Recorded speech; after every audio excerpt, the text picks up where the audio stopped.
This content is brought to you by Lair magazine. Are you a busy dungeon master without enough time to create content for your D&D game? Would you like professional, pre-made 5th edition adventures and other resources you can drag and drop into your existing campaign? If so, Lair magazine has exactly what you need. Every issue of Lair magazine comes with 2 5th edition adventures, maps designed for use on virtual tabletops, and other dungeon master resources. New monsters, puzzles, traps, magic items, NPCs, pre-made encounters, and more. Become a DM Lair patron today to get a new issue of Lair magazine every month, along with loads of bonus content, such as additional 5th edition adventures and map packs with even more digital maps. DM Lair patrons also get extra perks, such as playing in D&D games with me, voting on the videos I make, access to my VIP Discord channel, a monthly video hangout over Zoom, and more. Click that link below to learn more and become a DM Lair patron today.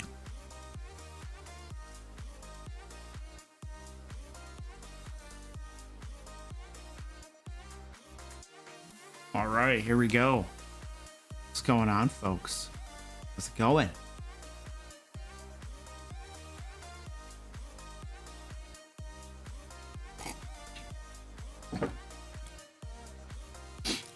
Emerald Boy, what's up? Kevin, hello. Kat, Amber, what's up? Carolina Kid, Felipe, Chief Matt, what's up, dude? Jamel, hello. What's up, Goliath? Ed, Boss Battle, what's up, dude? Toxic, what's up, dude? Relax, play games. Ooh, yes, you have caught a live stream. You caught it, dude. Hold on tight. Amut, what's up? Name I can't pronounce. Hello. Looks like Russian to me. What up, dude? I can't read that. Sorry. Sorry. Jonathan, what's up, dude? Roll for damage. Hello. Pickle, yo. Yellow does it. What's up? Tashio, Sino, hello. Fadan, what up? Maddie C, hello. Squids Merchant. Hey, what's up? Welcome to your first stream, dude. Yes, we have a cat cam. Of course we have a cat cam. Every legitimate streamer, YouTuber has a cat cam. If they don't have a cat cam, they're not legit. Nice pronunciation, my name, Felipe. Bueno, es porque yo hablo español un poquito, solo un poquito. A veces, de vez en cuando tengo ganas, nada más. Jonathan, what's up? Purple Fire. I think I already said Jonathan. I think I already, Jonathan Smith, you got 2 greetings from me. That's a repeat. I'm gonna need one of those back. Give me one of those back. All right, yeah. We'll just meet me in the parking lot afterwards. You can give me one back. Hannibal, hello. What's up? First live stream. Welcome, Hannibal. Happy to hear you like the advice. You're watching this with Christmas music and eggnog.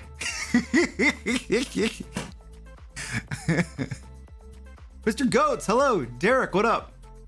You love the lead-in sleazy ad plug? Oh, baby. Yeah, I'm all about the sleaze, dude. Gotta lean into it. The Russian dude's laughing at me. Okay.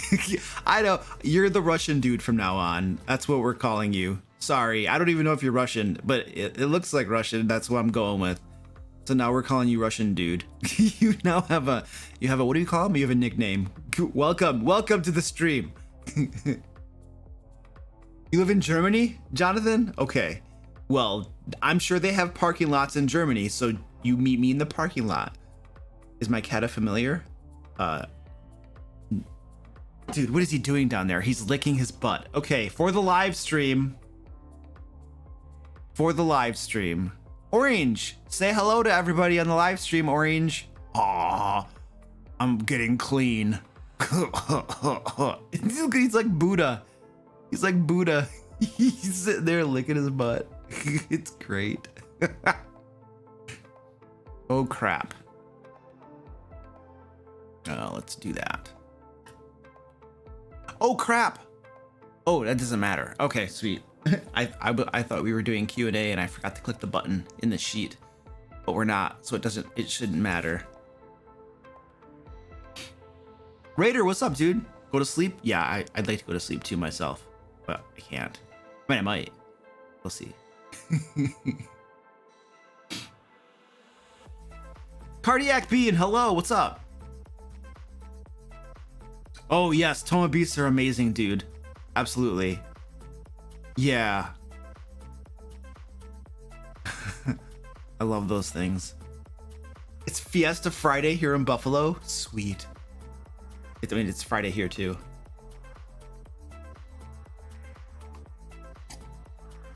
Cats are very happy. Yes. Danny, hello. She comes in with a bow. Wow. Yes, we're creating a level 14 adventure tonight. Accurate. We're creating adventures tonight. We're not doing the Q&A. Q&A will be the next live stream. We might not have that command activated, Goliath Cleric.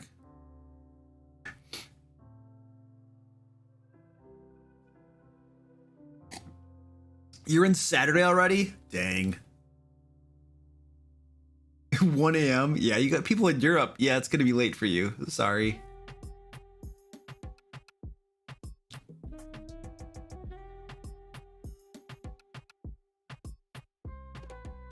Hey Jay, what's up, dude? Dude, I love Munchkins, man. That's fun. Yeah, you're very welcome, dude. Good to see you in chat, buddy. Con was so fun. I loved that so much. Even though I lost like $3,000 or $4,000 running it, it was still lots of fun. My wife still my wife is like, yeah, Luke, how much money did you lose running that convention? I'm like, yeah. Okay. But it was lots of fun. I don't regret it. My wife just wants the money though. She's like, where's my $4,000? I'm like, yeah, no. Ah.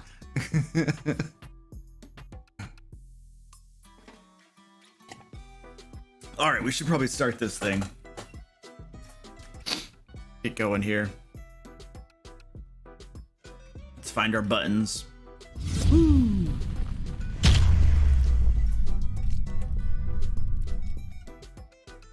All right, welcome, ladies and gentlemen, to the live stream. Tonight we're gonna be creating a level 14 adventure together. So I have a template. I have made a map for us, and we're gonna create a level 14 adventure.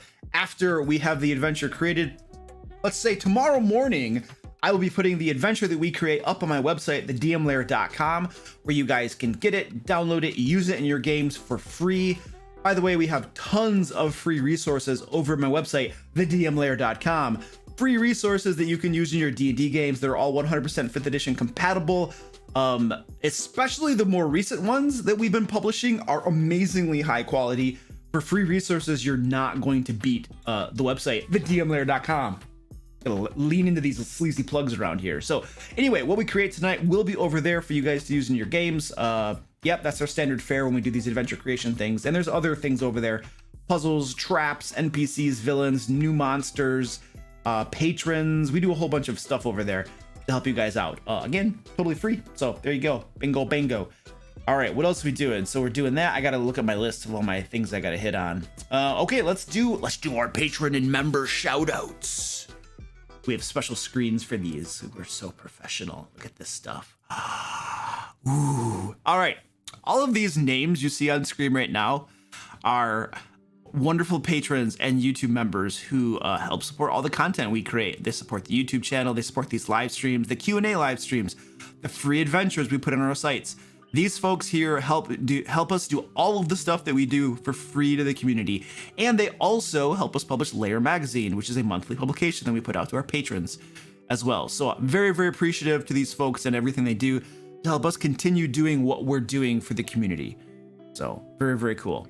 And these folks right here, they support and give me even more money. So they, of course, get their names shouted out. Super awesome people here. All right, here we go. Time Me.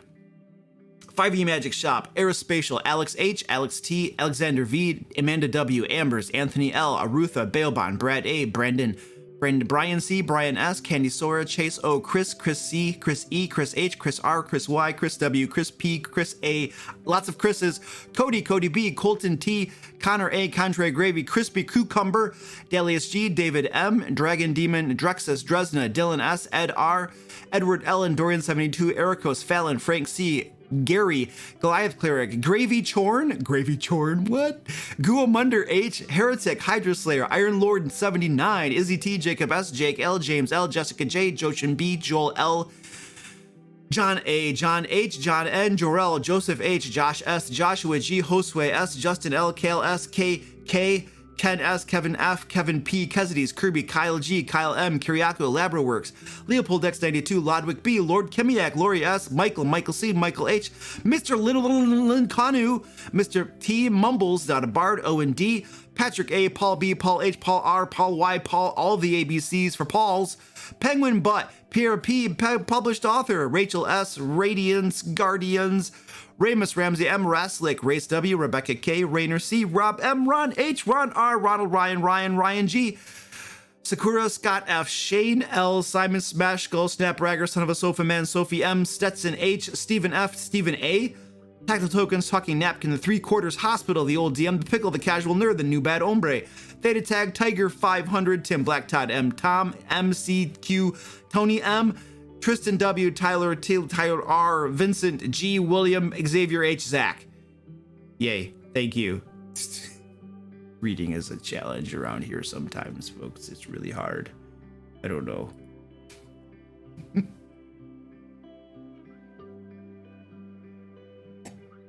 Migo, what's up? What else do we got here? Oh, yes. Okay, charity. We are donating money to the Cystic Fibrosis Foundation. I have a hard time saying that name. It is a disease that affects primarily the lungs and other organs in the body, so not a cool thing. So we're donating money to them, trying to help them out. We have going on right here, we have a $500 goal to CF. That's what I'm going to call him, CF, because I can actually say 2 letters. And we are at $171 and change toward our goal. Once we get to 500, we will be donating $500 to them. So if you want to tip, all tips go toward CF, Cystic Fibrosis Foundation. So you're welcome to do that. There's a link in chat where you can throw tips there, and it goes toward them. We also have, I also brought back over here, the boss as well. This boss thing here. So every time you tip and every time you super chat, you do damage to the boss, and then whoever kills the boss will have their name up there. So it's a little thing we do to just, you know, you can get your name up in the screen. I don't know. Some people like that. So you know how to do it. You can just tip and tip. All your tips go to Cystic Fibrosis Foundation. And then if you super chat, 30% of your super chat goes to YouTube. And then the other, 70% will just go to me. So you choose who you want to give money to, I suppose, is the way you can look at that. So I suggest giving it to Cystic Fibrosis Foundation. That's just my personal opinion. All right. And that is our charity. Okay, we're also doing a giveaway tonight. Yes, there's a giveaway. Could we get the giveaway link, ladies and gentlemen? Oh, dude, did I put? Oh, there should be one in the description as well. Hold on, let me put I gotta put the link to the giveaway in the description as well for this video. Let me see if I can edit this. I'm going to put the giveaway link in the description of the video as well, so people can find it a little bit more easily. But it's right there in chat too. Basically, we're going to be giving away a D&D book or a credit to the DM Lair store, where you can get things like Into the Fae, Lair magazine, and lots of other cool adventures and stuff. Essentially, if you are in the US, you can get a book, an actual book, and I'll have Amazon send it to you and stuff like that. If you're not in the US, then we're going to go with digital products off from my store, because, you know, shipping overseas is crazy. I know, because I'm currently working on fulfillment for my Kickstarter Into the Fae, and it is fun. So yeah, so that's it, the giveaway. And you need to be present at the end of the stream when we do the giveaway. We'll call out names, and if you're not here, then sorry, we'll just pull a new name. So if you're here at the end of the stream, giveaway, books, free stuff, it's cool. Yay. Okay, cool. How are we doing? I think I got through my list. I got through my list of stuff. Yeah, one of my cats biting my leg.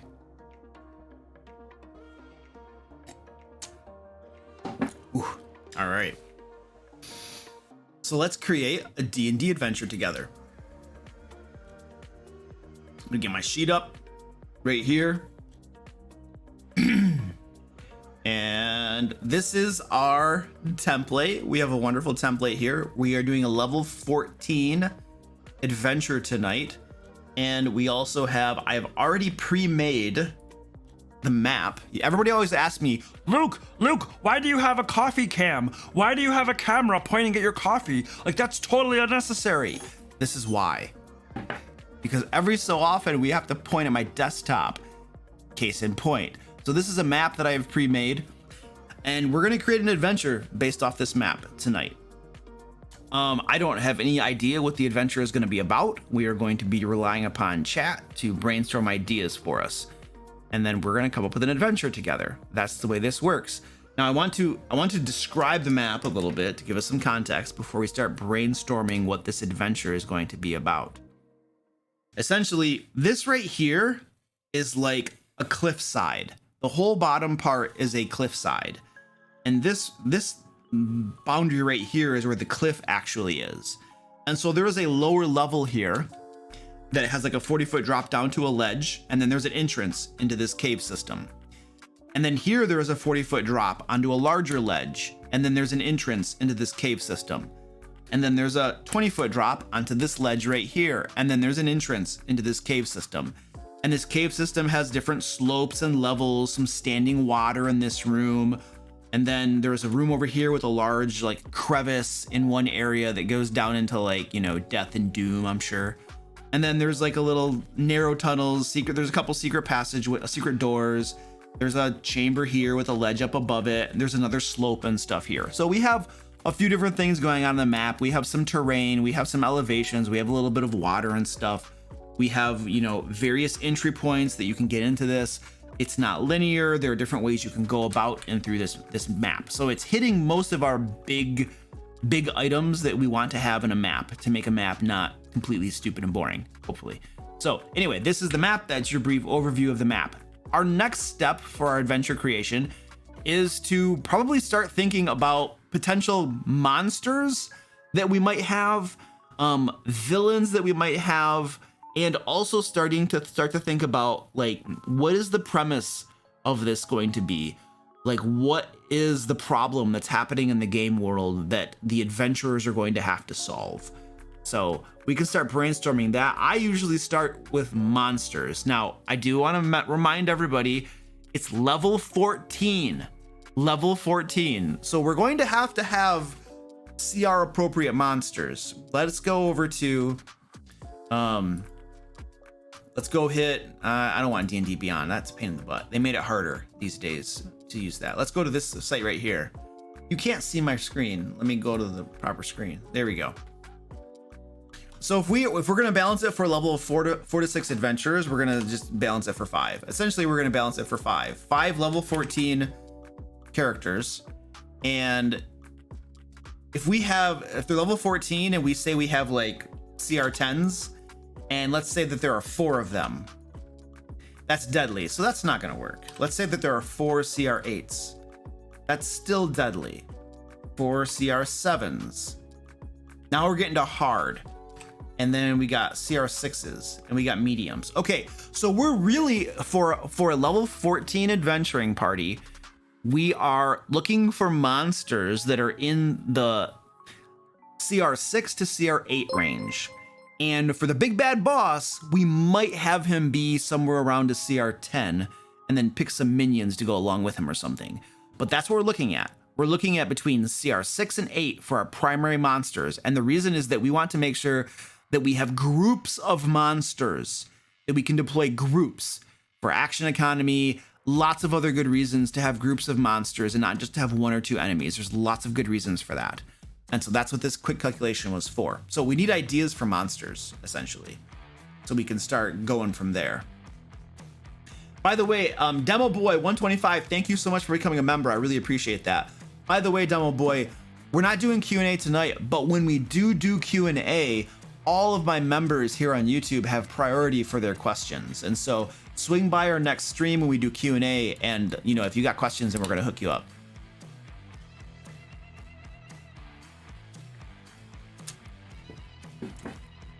I use my own CR method. It works for me. It's not a beholder. We can't use beholders. Observers.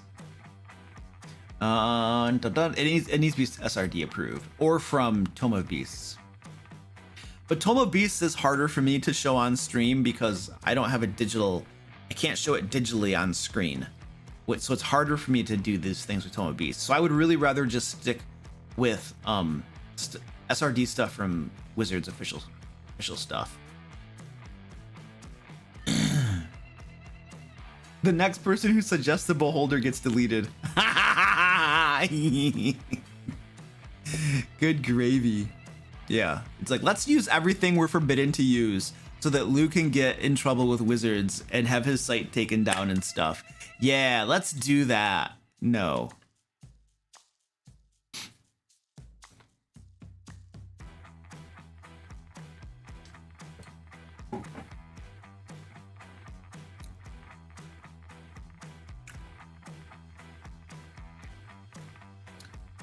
We're not using a rock, I can tell you that right now. We can't, no, we're not using anything.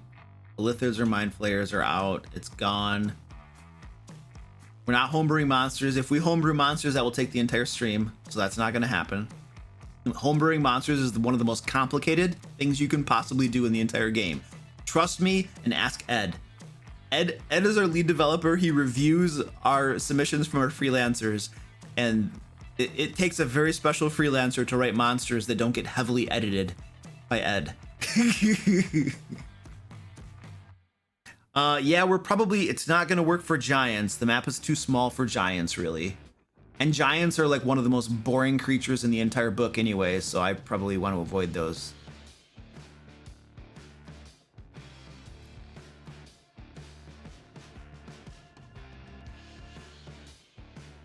I see wyverns. We could probably do something with wyverns in one of these rooms. I don't mind that idea. What's the CR for a wyvern? We're just brainstorming. What's the CR for a wyvern?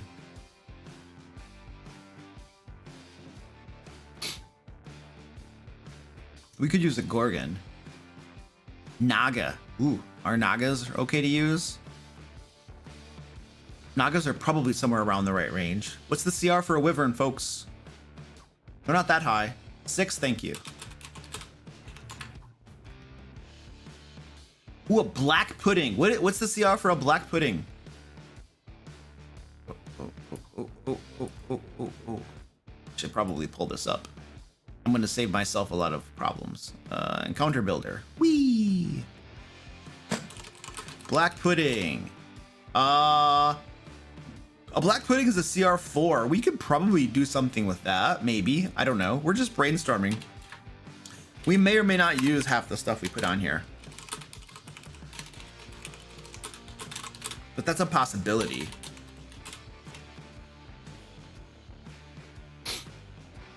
Guardian Naga's a CR19? Really? They're that high? Wow.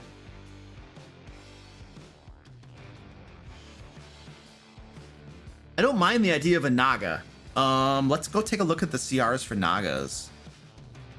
Because that makes it, a Naga actually makes a decent big bad because they're spellcasters and they would need frontline minions to make the fight not suck. A Guardian Naga is only a CR10.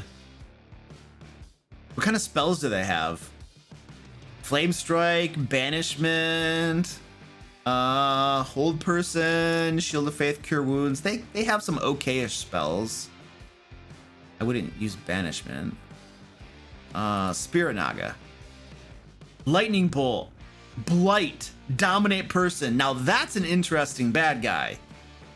So a Spirit Naga for a CR8, that's interesting. That could actually be our bad guy. That's a possibility. All right, let's see what other ideas we got.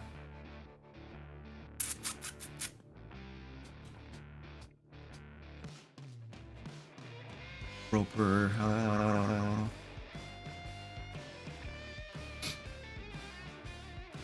Wraiths.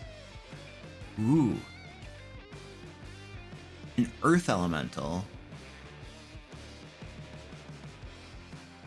Hag. Behir. the heck's a Behir? We have a Behir, a Hag. I feel like I've published lots of stuff with Hags, but of course, we are limited with what we can do. A Behir is a CR11. Wow. Ooh, I have a wicked idea. Okay, a Behir is a CR11. So my idea, well, I just kind of thought of this, but I'm looking at the map. And let's go to the coffee cam. So right here, I designed this map with the room 8 right here is this room.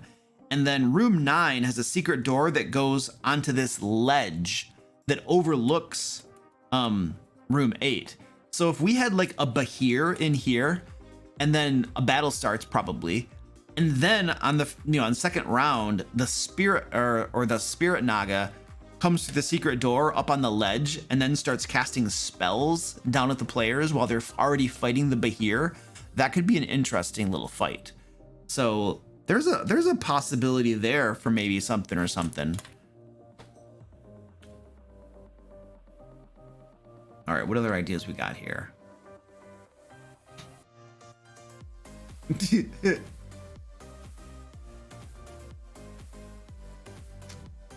Yeah, I can't use Yuan-Ti. We can't use Slotty. All Slotty are wizards intellectual property or brand identity. You can't use those.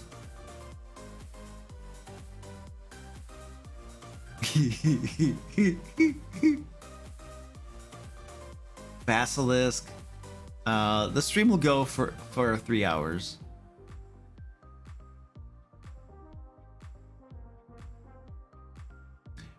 A Rust Drake from Toma Beast. So let me get Toma Beast out. Excuse me.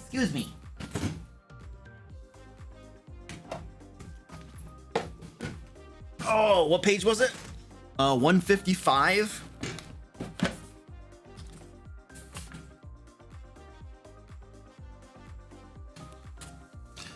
A CR8. Ooh, that looks pretty cool, actually. I like that. A Rust Drake. It's easily mistaken for a pile of scrap metal. Shedding rust. It vomits scrap. Tail swipe. It does bludgeoning damage. Rust Drake Lockjaw. There's some sort of disease or something you can get. I'm just glancing over it for the first time here. This looks pretty cool. Let's put this on our thing. We might do something with this. It's a CR8. Rust Drake. CR8. Oops. And that is Toma Beasts 155.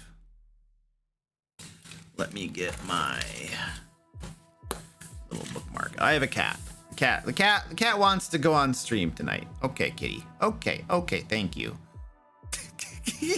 Don't rub against the camera. She rubs against the camera and she moves it around and it points the wrong way. My camera was like skewed way over this way when I started things up tonight. And I'm like, what happened to the camera? Why is it pointing? And then I'm like, oh, a cat was rubbing against it. That makes sense. Okay, cool. I got the Rust Drake. Beautiful.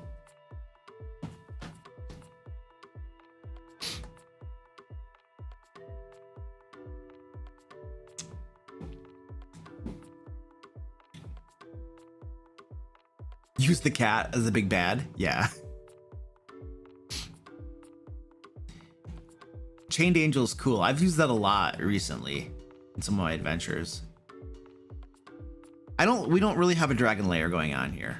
The Rust Drake is a medium-sized creature, so that's really easy to put in this dungeon that we have. But the dungeon we have is not made for large creatures.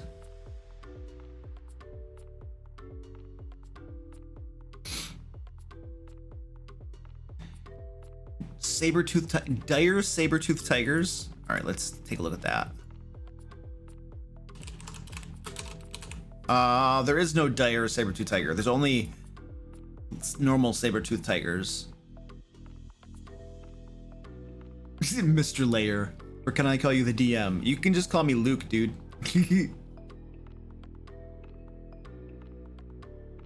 I don't know, but we do need some damage dealers. What do we have right now? Wyverns, rust. We have the well, this, I think we have one encounter right here. I think this is a pretty good encounter. We need some, like, the Wyverns could be outside on the ledges or something, or in one of the guard chambers. I have an idea where we could put the Wyverns, maybe. The Rust Drake could, well, we could probably stock these things somewhere. I feel like we need, like, something else here. Yeah, the Spirit Naga could be dominating the different creatures and stuff. Yeah, that's what I'm thinking. I'm thinking the Spirit Naga is somehow the boss, the big bad guy, and that they're behind it and stuff. That's what I'm kind of thinking. Gravy Chorn, what's up, dude? How you doing, man?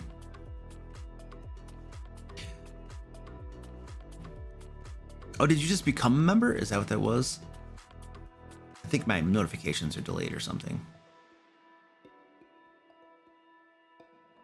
Is that what that means? I think so. I think so. Well, if you did, thank you. Usually I have things that pop up and do stuff and it didn't do it. So what's up, dude? Thank you, man. By the way, you have priority during Q&A time, which will be next live stream, just so you're aware. Eric Cocker, we can't do those. We never use mimics ever. I feel like we need something else. We're missing one thing to put in here. We need another monster. We're just gonna start flipping through the monster manual. Okay, so this is what we're gonna do. We're gonna go to Donjon, which is French for dungeon, by the way. Really cool. That's where, like, the English word dungeon came from the French word donjon. That's where it all came from. So it's really cool.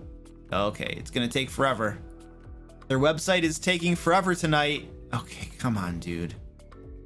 Really, man? Yeah, it doesn't want to work.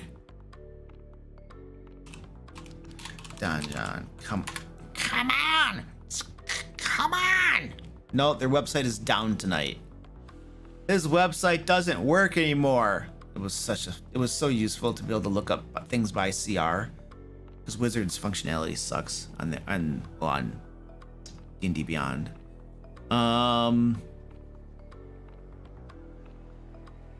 Phase Spider? Probably everybody's on Donjon right now. It's like it's timing out. They can't handle the load. Phase Spider sounds interesting. Let's take a look at what Phase Spider is. Where am I going? There we go. It's a CR3. Do we have anything? A Jade Spider. Ooh, that's interesting. Can't use that, I'm sure. It would take several Phase Spiders. Ooh, what about a Drider? What if we had a Drider and then Phase Spiders? For some reason. Can we use Driders?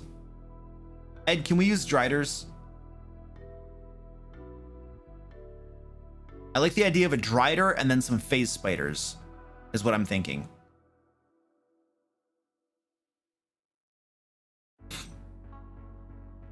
Driders are? Okay, cool. So a Drider is a CR6. Let's put those in there. I like that idea. So we have Phase Spider, CR3, and a Drider, CR6. All right. Okay, here's what we're gonna do. You don't necessarily always have to create adventures the exact same way. So the way that I usually start off is by coming up with an idea of monsters that I want to use. And then we're going to come up with an idea of why it makes sense to have all these monsters together and what the main storyline is. What is the plot? What is the problem? Who's the big bad? What are they trying to do? That sort of thing. So we're almost at that step. But before we get there, one of the things I sometimes do is I will take my monsters, like we have our monsters right here, and I will start planning what the encounters are going to be.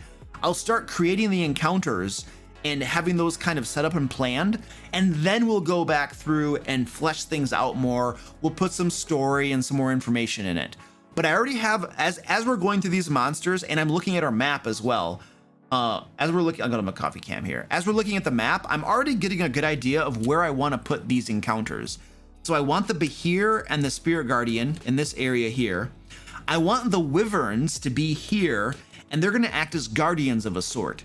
And so if there's any commotion out on the ledges, the Wyverns will come out and investigate, and they can flank and they can fly around and that sort of thing.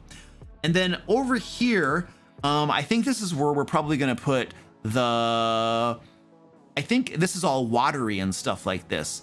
So I don't know if it would make sense to have the Rust Drake here, but the Rust Drake would probably be here or here. And then whichever one, wherever it isn't, we're going to put the phase spiders and the Drider together as well. And so I'm kind of already in my mind planning out where the different encounters are going to be. And obviously we don't have any story to tie it all together, and we'll get there. But I'm going to write down these encounters and where they're going to be, and then we're going to figure things out from there.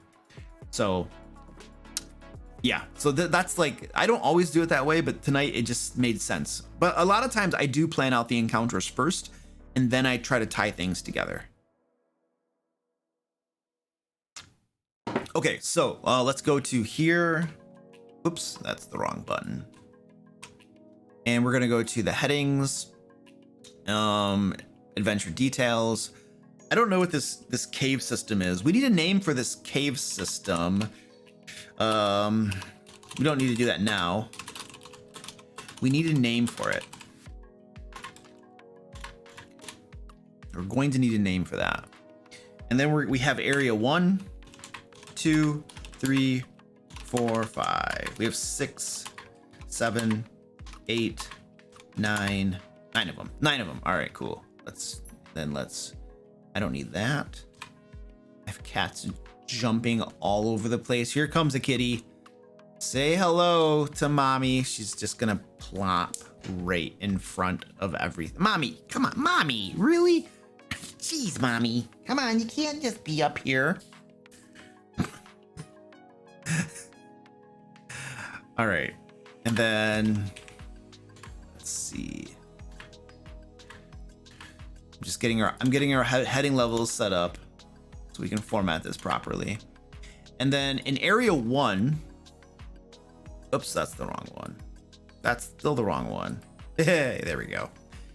Area 1, these are just ledges. So area 1's just a ledge. There's not necessarily an encounter there. Let's see, area 7 was the Wyverns. So let's go over there and put the Wyverns in. So I'm just gonna note that we have Wyverns. How many Wyverns, I suppose, should we make? Wyverns are a CR6. So let's just go over here and balance this really quick. It's still not working, huh? Okay, that's great. So we have a CR6.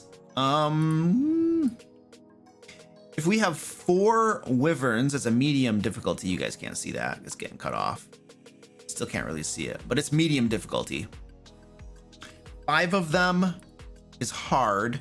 They're like the guardians. I mean, we're at level 14. This is a level 14 adventure. Adventurers are very powerful at this point. So a hard encounter at these levels isn't actually that hard. So I feel pretty good about 5 of these things. So let's, in area 7, let's say that we have 7 Wyverns, and that'll be our basic encounter.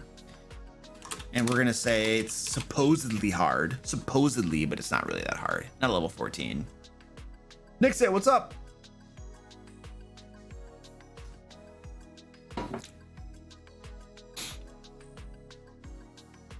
And let's see. Where are we at from there? Okay, let's go back up to our creatures. So we have the Wyverns taken care of. The phase spider, well, the Rust Drake. Where did we want to put the Rust Drake? We have to choose between the Rust Drake and then the Driders and phase spiders. They're going to go in these 2 areas here, areas 2 and 3. And this one has a bunch of standing water in it. And this one here just has like a crevasse right here. Where do you guys think it makes the most sense to put the rust drake? It's essentially kind of like a dragonish type thing that can do rust stuff, I guess. And it looks like scraps of metal. Where do you guys think it makes sense to put the rust drake? Think it goes in the water? Water rusts? So it makes sense for it to be there? Oh yeah, the rust drake and the black pudding's in area 2 with the water, and the black pudding just looks like water. They won't even know the difference. Oh, that looks nice. Okay, cool. So that's area 2 then. Area 2 will have those. So let's go over to here and go down to area 2. And oh, we have to do a rust drake. What's the CR for a rust drake? It's an 8, right? And the black puddings are a 4. Okay, let's go balance that. So we have probably, let's just say 1 rust drake at CR8. And then what if we have 2 black puddings at CR4? What would that look like? An easy encounter. What if we have 2 rust drakes? It's still supposedly easy. That can't be true. Really? 2? Oh, okay. Well, we're gonna have 2 rust drakes. And then we'll do 2 black puddings. And that's not too bad. Jaden, what's up? Hello. What's up, dude? Thank you for the $5, man. I appreciate that. Say hello to your players for me. So if we put 2 rust drakes and 2 black puddings, we have a hard encounter. We feel good about that? I do. That's at area 2. So we have 2 rust drakes and 2 black puddings, and that is a hard encounter. And now we're gonna do the everything's gonna be hard. The driders and the phase spiders probably shouldn't be as hard. Or do you want to take out a black pudding or something? I don't know. It's barely hard though. I would throw more black puddings in. How hard is it? Barely hard? It is actually just above the hard threshold. I think that's okay though. I'm not too worried about it. I would make it harder if I were running it for my groups, of course. It's a level 14 for sure. And then, so area 3 then. Area 3 up here, this is where we're gonna put the phase spiders and the drider. And so we're gonna get that balanced for that. And phase spiders are CR3, the drider is a CR6. So let's go over here and balance for that. So we could have a couple driders and four phase spiders. Let's make it 4 phase spiders. Let's make it medium encounter on the books. We're getting a little too hard heavy. So we'll say 2 driders and 4 phase spiders for a medium encounter in that area. And that was area 3. So 2 driders and how many was it? 4 or 5? I can't remember. 4 of them, okay. 4 phase spiders. Medium. There we go.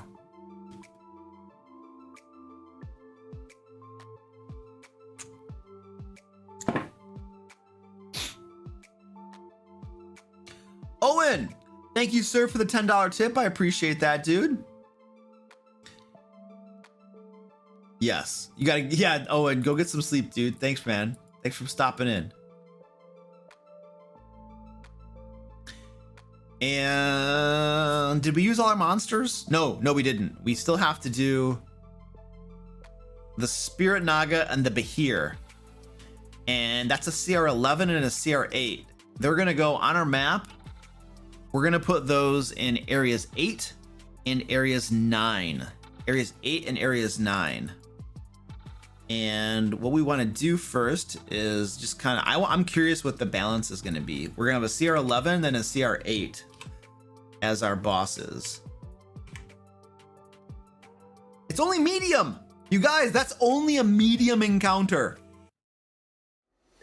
How do we beef that up? This is gonna be our boss fight, so it needs to be deadly. It's a level 14 adventure. It's gotta be deadly. 2 spirit nagas, 2 spellcasters. I kind of like the idea of 2 spirit nagas because what's going to happen is there's going to be a wizard who's going to keep counterspelling, and that's really annoying. But if you have 2 spirit nagas, they're not counterspelling both of them, are they? You need small minions? Yeah, that's true. Small minions might be better than having 2 big ones. That's a fair point. Okay, what kind of minions make sense to go with the Behir? What would a Behir have with it? Like some sort of snake thing? No, Remorazes are too big. We need like smaller little minions that could go with a Behir. What makes sense? What makes sense? What if we had like, now Behir lore-wise were created by the giants in their war against the dragons like eons ago. And so Behir and giants are usually allies. What if we had, we would use the ogre stat block or something, but we could say that they are juvenile giants. So the giants are fighting alongside the Behir, and giants make pretty good meat sacks to give like, you know, covering fire to the spirit naga as it's trying to cast spells in the back. And so thematically having a Behir with juvenile, like, I don't know, we can call them frost giants or something. I don't know. And just use the ogre stat block. That would thematically make a lot of sense. Behir do hate dragons. Yes. Constrictor snakes. Flying snakes are really nasty. Like pound for pound, their CR is way like underestimated. They're actually pretty powerful. Young hill giants? Yeah, they could be like hill giants. Yeah.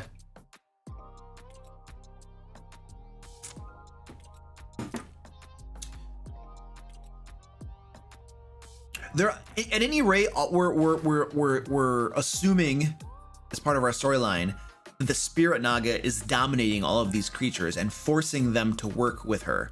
So, we're able to like do a little hand wave on all of this stuff about why all the monsters are here together with the story that we're gonna eventually come up with. So if we do ogres, what is the CR of an ogre?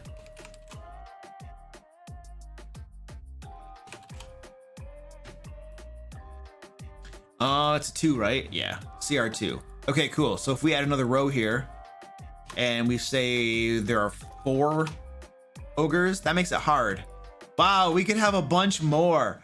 Holy crap, you guys, this could be cool. 6 of them? Look at that. Ooh. 7 of them? 6. We'll go with 6. So we could say that there are going to be 6 juvenile hill giants, which we'll say they're ogres. There's a Behir, and then the spirit naga is gonna come out like in round 2 or something and start casting spells at them.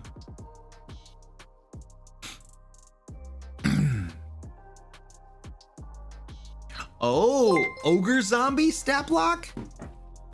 Undead young giants? Oh, what's the CR for an ogre zombie? It's a CR2 as well. I like that. I actually like that idea better. A spirit naga's undead? It is, really? Spirit naga. It is not undead. A spirit naga is a monstrosity. A bone naga is undead. What is the CR for a bone nagas are a lower CR anyway. Yeah, they're a CR4. What is the, I don't know, ogre zombie?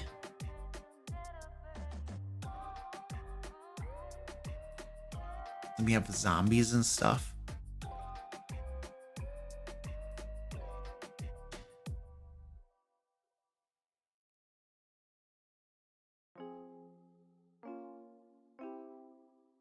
Cat over here.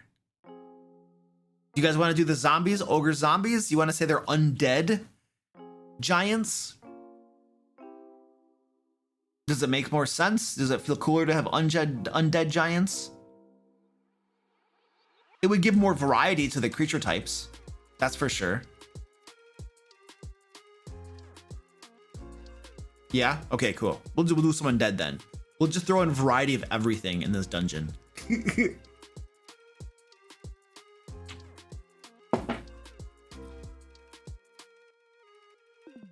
That the rest economy and whether they're static or moving around is probably going to be up to the dungeon master. The way I run my games, it's going to depend on the characters and the players. Like, what do they do? Do they make a lot of noise? Do they draw attention to themselves or not? I tend to run my games where, as long as they're not really dumb, then the dungeon tends to be more static. But if they do things to alert the dungeon, then the dungeon might react. So I think a lot of that comes down to how it plays out at the table and what the players actually do. And that determines a lot of those questions. So that has less to do with dungeon design up front and more to do with actual playing it during the game, in my opinion. Okay, so we have room 8. What did we say there were going to be? There's one Bahir. I can't remember. One Bahir, and there are 6 ogres. That is a small room to have that many creatures in. Wow. I think we're going to put a couple up on that ledge so they can throw rocks or something too. Okay, so room 8 is going to have one Bahir and 6 ogres. I didn't really make this stuff big enough to account for all of these big creatures, but you know what we can do? I think what we're gonna do right now is I can make this room a bit bigger by erasing some of this. And that'll, because these are only 5-foot squares and we're getting some bigger creatures in here. So we are going to make this room bigger. There we go. We'll have this ledge will go that way. There we go. All right, now we've made this room more appropriately sized for these big, huge creatures that we're stuffing in here. Oh, yeah, the giants, the ogres are all pretending to be corpses, which totally makes sense if there's a Bahir in the room. Oh, I like that idea. And 6 ogre, let's get over here. 6 ogre zombies.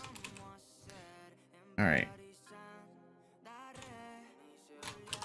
Oh, what's the difficulty of that? It's probably hard. But then we have in area 9, we have, well, yeah, 1 spirit naga. Yeah.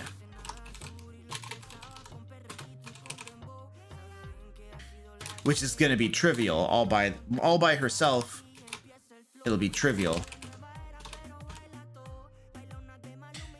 Okay. Cat is knocking stuff off the desk. Now, the next thing we got to do is, so we have our encounters roughly sketched out. What I want to do now, those are just kind of little markers for us to remember that. Now we got to go start fleshing some stuff out. We need a storyline. So we've already imagined that the Spirit Naga is controlling all of these different creatures in this cave complex. Why? What is going on here? We need to put some story around here so this makes sense. Anthony English, thank you for the $10 tip. I appreciate that. We are currently raising money for the Cystic Fibrosis Foundation. All tips go toward CF, so really appreciate that, dude. It looks like we're almost at $200 toward our $500 goal.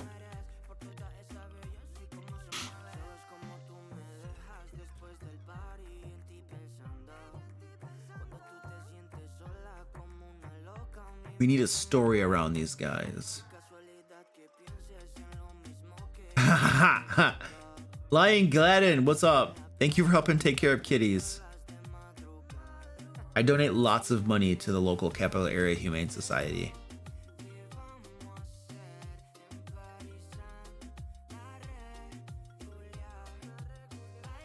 Why is this spirit naga here with all of these minions? Wait, here's a bigger question too. Like, there needs to be something that she's doing in the game world that is bad, that the adventurers would even come here to defeat her. Like, she has to be up to no good. She needs to be impacting the world around her in a negative way. Otherwise, you don't have a plot hook. You don't have a reason for the adventuring party even to come here. So we need that. That's what we're missing.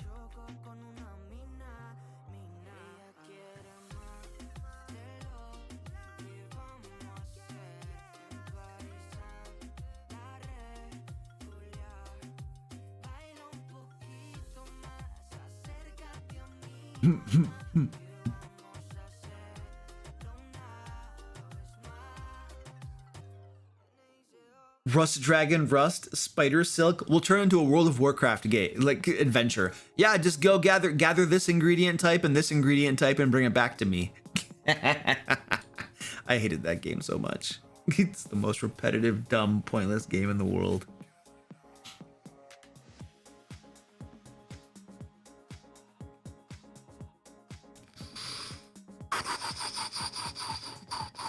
I'm looking through suggestions. I really want something that feels unique and interesting. Something that hasn't been done like a lot, you know?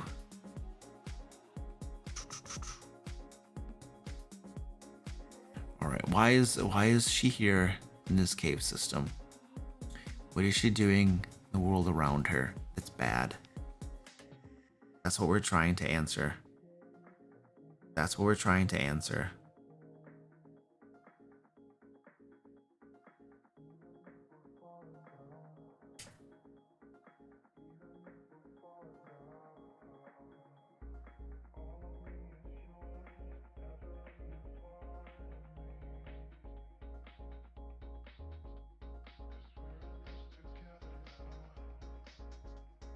People being taken away for slavery, and then that.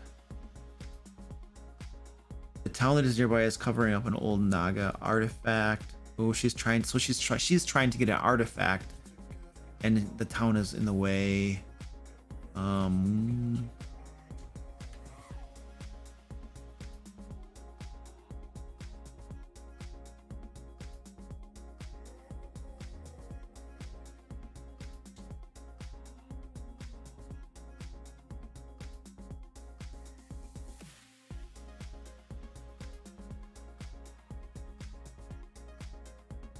Spear Nagas are vengeful. Well, thank you, Lion Gladden. Appreciate it.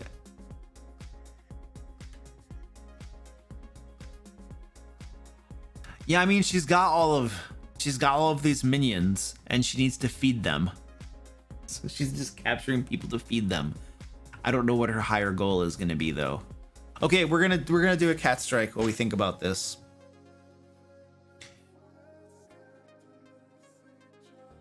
Why gotta get the right video? Okay, here we go. All right, get this out of my way.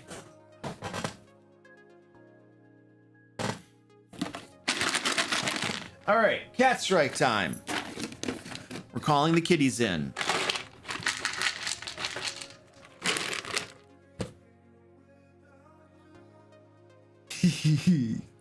Oops, that's the wrong one. There we go. All right, what's going on? Yeah.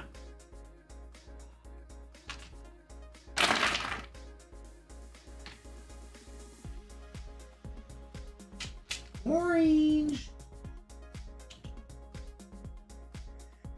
Pretty. Go get some food.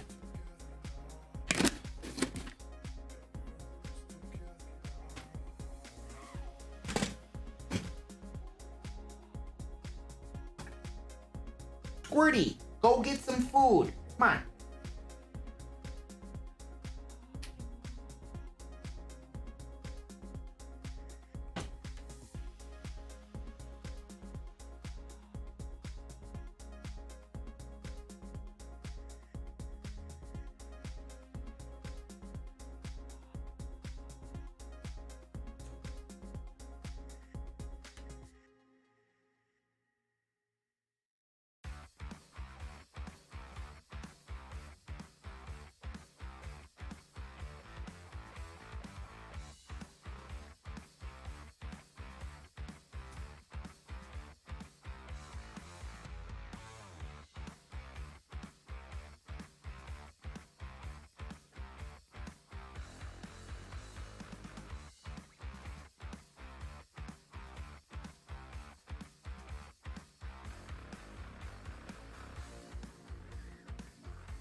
We have orange in the box.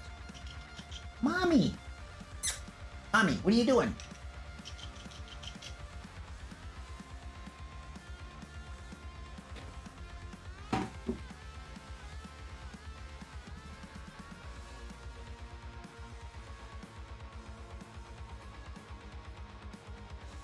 Orange is always in the box. He's always the one that goes in the box.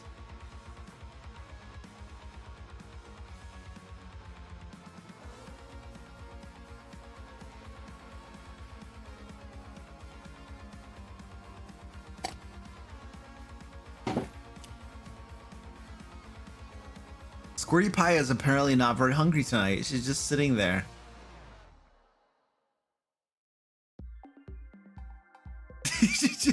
I have never been more entertained by the DM Lair content than Luke drinking coffee and watching his cats eat off the floor. I even clean the floor sometimes. Hey. I have an orange crate, yeah.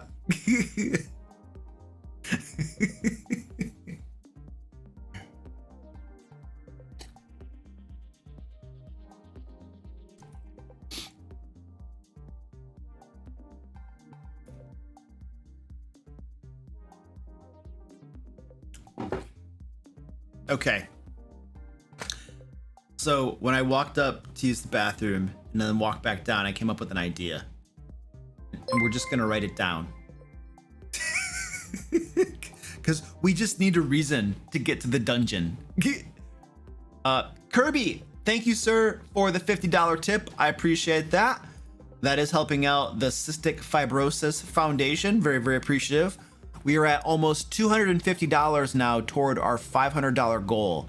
So very, very cool. Thank you, dude. And by the way, you also killed me up in the upper left-hand corner of the screen. There's like the beat the boss thing. And you killed me. So now your name is up there. Woo! And anybody who tips or super chats will kill Kirby. And then you get your name up there. It's a beautiful, vicious cycle. Yeah. Oh. Ah. All right, so we're over here. So storyline. This is what I came up with. It's got a couple seconds. I don't know. I don't care. We got to write something down. We just need an excuse for the dungeon.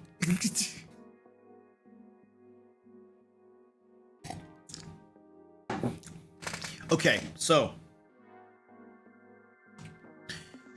what is the name? We need a name for the Spirit Naga. Help me with a name for the Spirit Naga.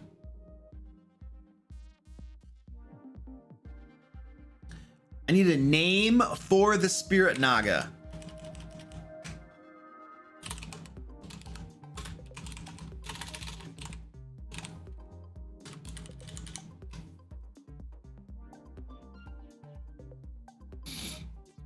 A name for the Spirit Naga. Don't make me start singing. You will regret it. Oh, Laresha. I like it. We're doing that. La Ray Sha. Okay. Thank you. Thank you. Why do I pick names I can't spell? I'm gonna mess this up 1,000 times. Spirit Nagas are eternal creatures, right? Like they are pretty much immortal. Are they not? Something tells me that Spirit Nagas just don't die. Right? They're immortal. Pretty sure they are. Go away. I hate the notifications.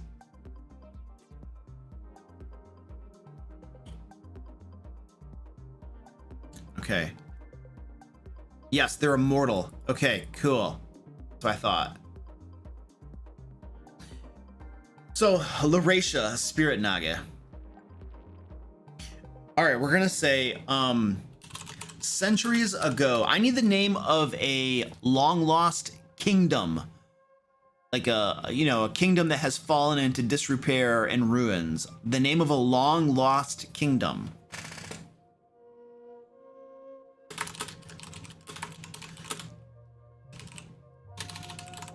Centuries ago, the local region served as the capital of a long lost kingdom known as Barugia. Barugia. That's great. Yeah, I know Netheril. Yeah, I know. Centuries ago, the local region served as the capital of a long-lost kingdom known as Barugia. Long-lost kingdom known as Barugia that was ruled by a caste of immortal spirit nagas.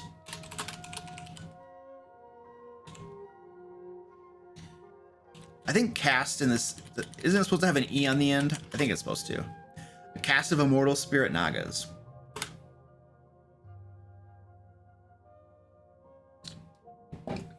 And we're going to say these nagas had dominated all species, all intelligent species, for, I don't know, hundreds of miles around their capital.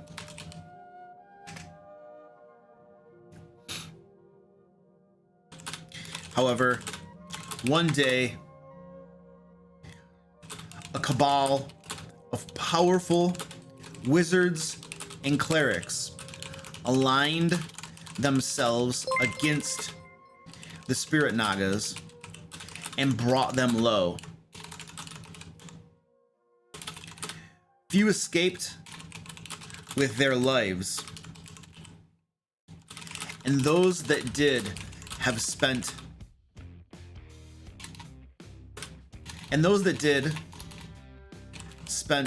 the subsequent centuries brooding and seeking their revenge. Okay, there we go. So there's a premise. Recently, one spirit naga, a descendant of the original spirit naga rulers of Barugia, spelled that wrong, of course, and then her name is La Reisha, a descendant of the original spirit naga rulers of Barugia, has discovered an ancient artifact with the power to raise the ruins of Barugia and restore life to her fallen Naga ancestors.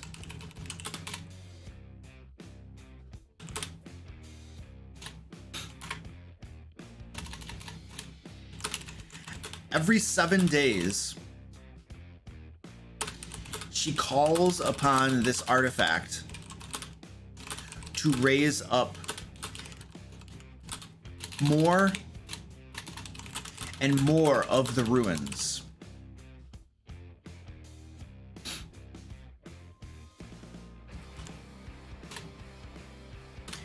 The artifact basically needs to be like, she then must wait,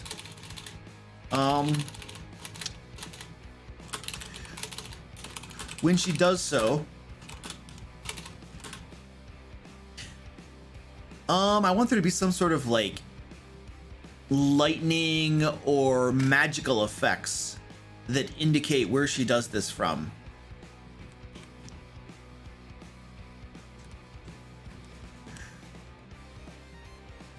What would it be?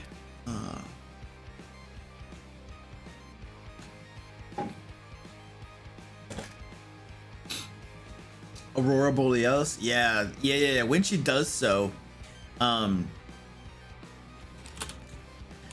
Aurora Borealis and other odd magical effects light up the sky above her as the ruins of Perugia rise up out of the earth.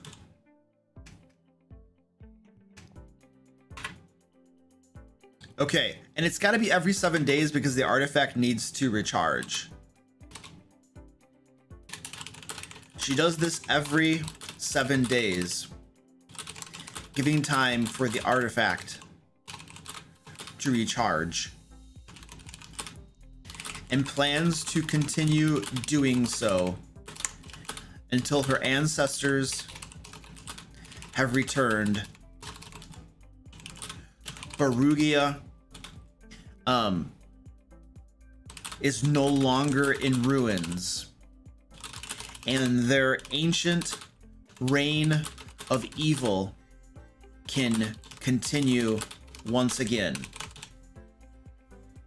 All right, now impact on the world. So here's the problem. The local populace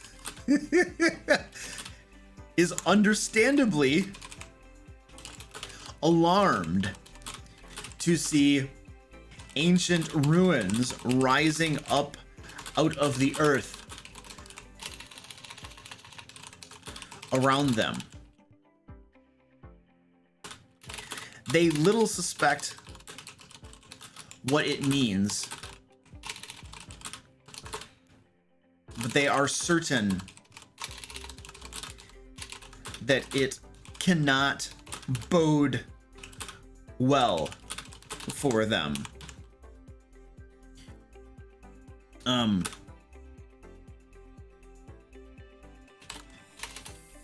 Having connected the odd magical effects in the sky to the rising of the ruins,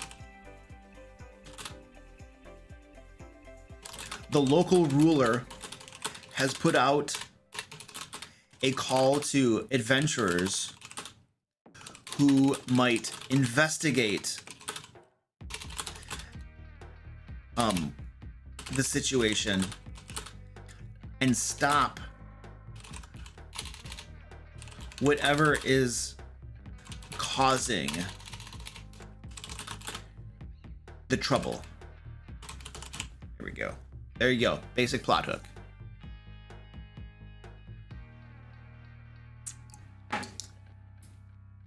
Okay, so basic idea is players go to where this weird magical effects are taking place, and they go into the cliffside structure, and they discover the Spirit Naga. They fight. Yeah. That's the basic idea.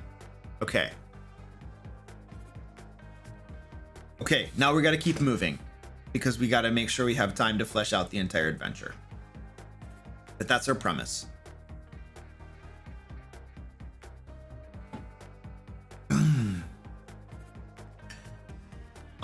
Locations. I want a name for this cave system. We made this map. I'd like there to be a name for this. Any ideas what the name for this could be? I just need a name for this cave system. Something cool. It's where the Spirit Naga dwells with her minions, doing bad stuff. It's lacking in Tarrasques. I know, it's a failing. The Rusted Chasm, Snakebone Cavern, the Ancient Temple of Perugia,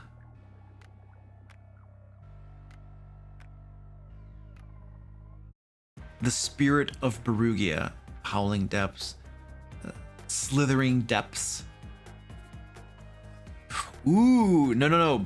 Something about Perugia. Is Perugia's rebirth. The Crusted Caverns. The Lost The Lost Caverns of Barugia. We're not known for creative names. Rock Cave. But fantasy stuff is all about creative names. Barugia's Ascent. Let's call it Barugia's Ascent. I want to call it Barugia's Ascent, and I'll explain why.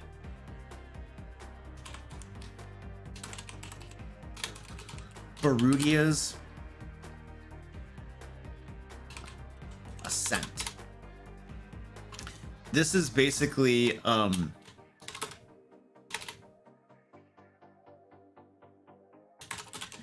the cave system where, oh gosh, how do you spell her name? Laresha.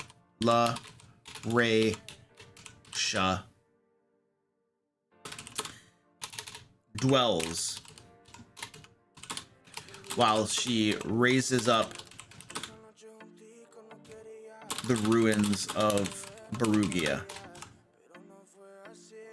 The idea of a Barugia's Ascent is like that's the origin point of where she's going to raise up Barugia again and cause it to ascend to its former glory. That's kind of the idea. So that's like the reason for that name. All right. So we have that, and we're gonna put that on our map too. Well, let's go to the coffee cam. So this is the name of our map. I don't really have. We'll probably put it at the bottom here, I guess.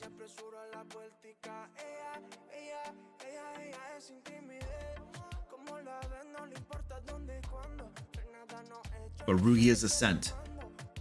1 square equals 5 feet. Thank you. All right.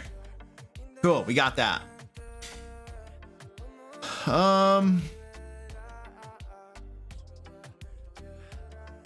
Locations. We don't need to do that. We're gonna skip that. We have an NPC. That's pretty good.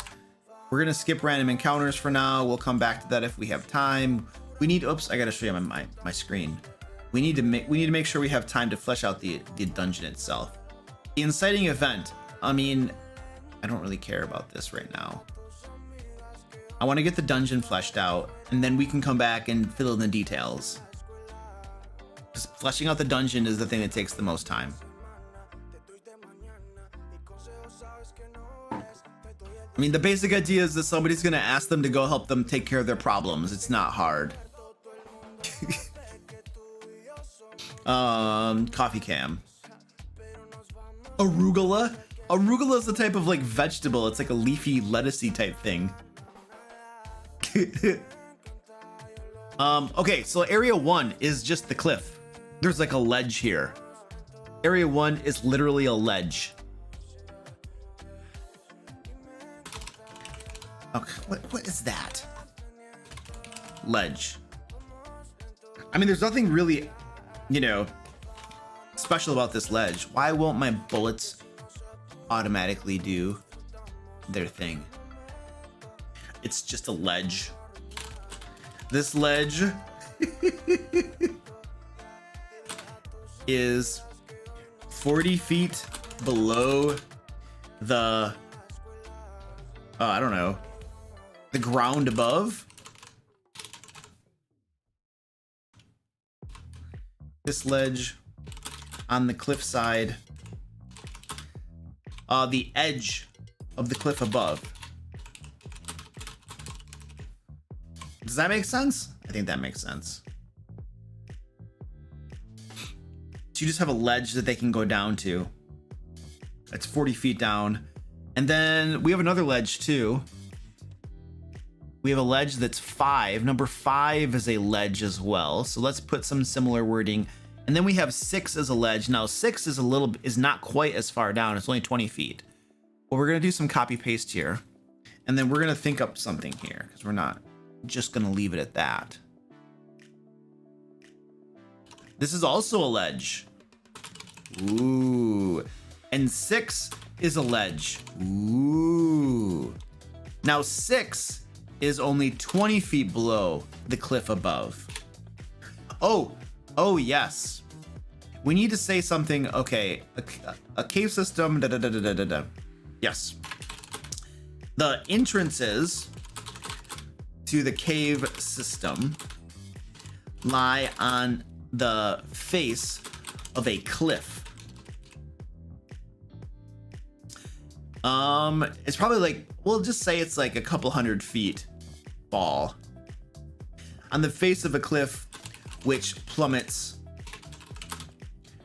about 200 feet down into, I don't know, a river.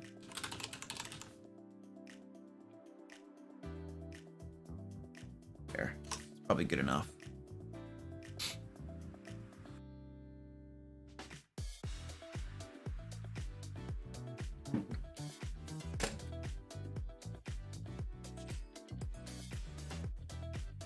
Oh, I like that.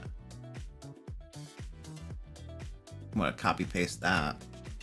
So we're gonna go back to, so if you go into area 1, there aren't really any guardians for area 1, but area 5, the ledge in area 5 is very close to all of the wyverns right here. So if you make too much noise getting down to either of these, you're going to be alerting the wyvern guardians that are here. And we're also going to do a little thingy too. So let's go back to this guy here, and we're going to copy paste that one thing. Okay, that didn't work. Let's try that. All right.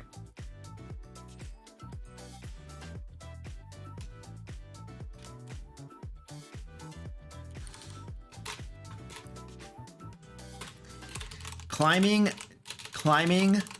down the cliffside, climbing down the sheer cliffside,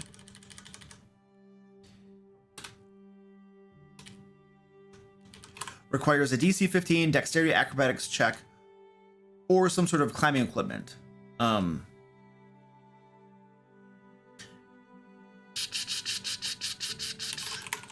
Characters who fail the check fall to the ledge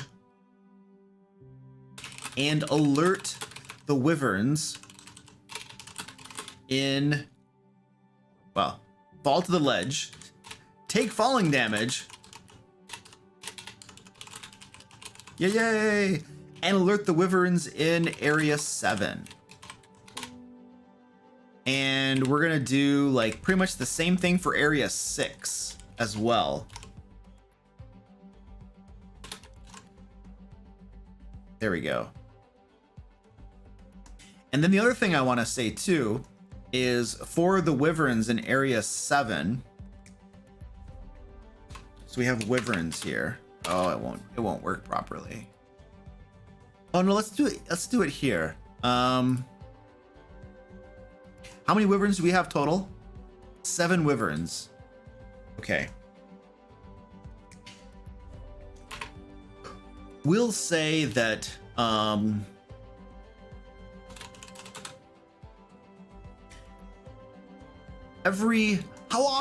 often do we want to have this is what I'm thinking, you guys.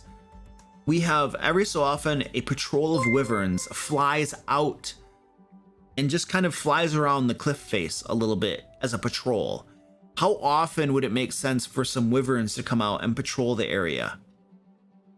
That way, as the players are like climbing down and out on the ledges and stuff, there's a chance that some wyverns are going to come out and, you know, find them and stuff.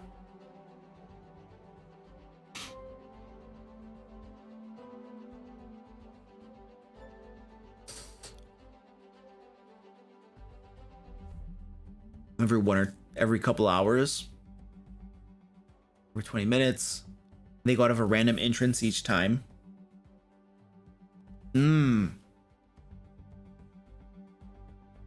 Let's put that in like let's put it in area 7 right here. Every 1d4 hours. Every 1d4 hours.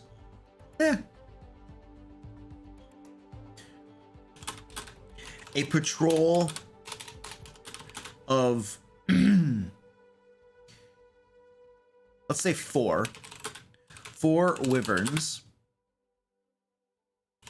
exit to the cliffside through areas 1, 5, or 6 and patrol the area.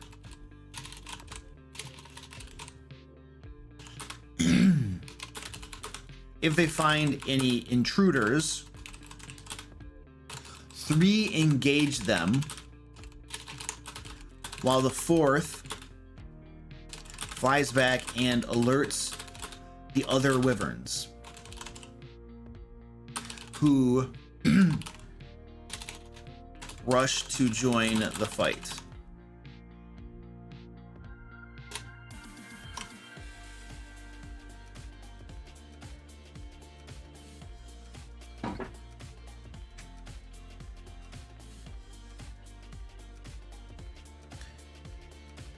Okay, so we have the wyverns coming out.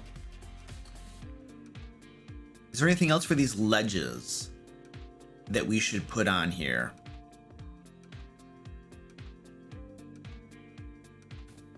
Anything else interesting that we can put on the ledges?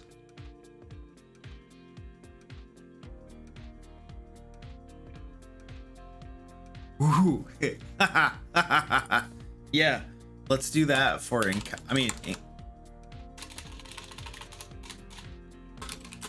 if the wyverns battle the characters on the cliffside, they constantly attempt to push them off to fall into the river below, or grapple them, fly out over the river, and drop them. All right, so some basic tactics there.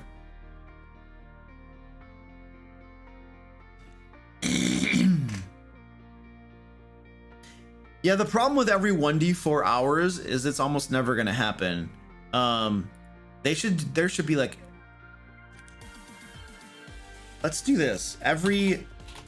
What if we say every 2d6 minutes? That way if the party stays, that way it's more of a risk that as the party is out climbing down or on a ledge, that a wyvern patrol is actually going to come out. Because if we say every 1d4 hours, it's never going to happen while the players, the whole idea here is that while the players are trying to get in, a patrol finds them. That's the whole idea. And then that's actually a lot better, because then what you're going to have is you're going to have a cool fight out here with a cliffside and wyverns trying to push them off. And that fight, and the wyverns come out, they try to flank them and stuff. That fight is way more interesting than having a bunch of wyverns in a enclosed cave area. This is not an interesting fight. Out here is a super interesting fight. That's good.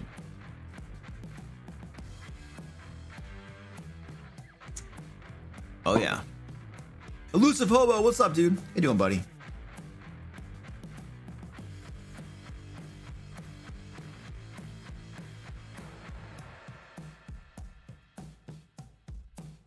Your cat patrols her territory more than every 4 hours. Yeah.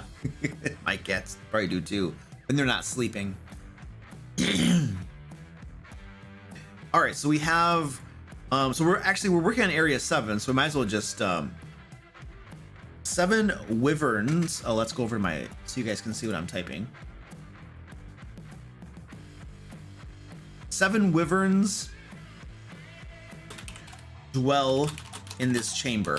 What would this chamber look like if it has 7 wyverns dwelling here?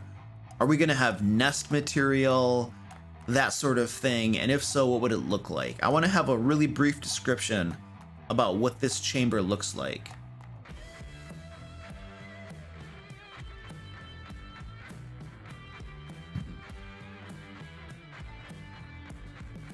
Yeah, there are lots of encounter potentials here and ways that this fight could go and tactics that we could have the creatures use. I totally agree. I'm not going to be able to write them and document them all, though. We just don't have the time to write it all down. But I totally agree. There's lots of cool stuff that you could do with this fight. Poop.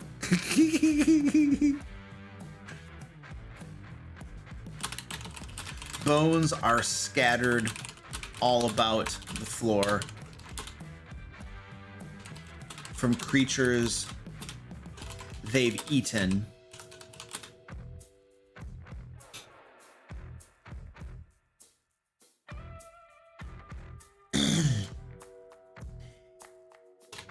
And several large, are they called nests? Like the wyverns have to sleep somewhere. Like they've piled up some material and stuff. But what would that be? Or would they just sleep on the ground? Do they not care? Limbs and bones. And several large piles of bones and decaying flesh serve as their sleeping piles? I don't know. As their roosts?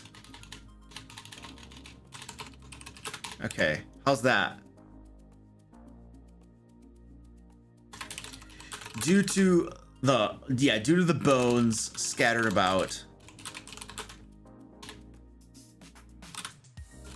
the entire chamber is difficult terrain for creatures that walk. Yeah. Suckers.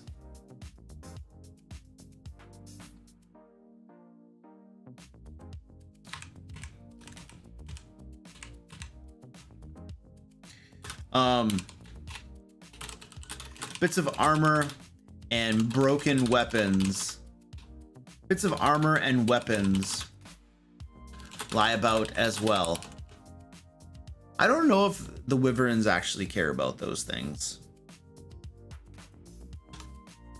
Like they're not going to collect them and put them in certain places.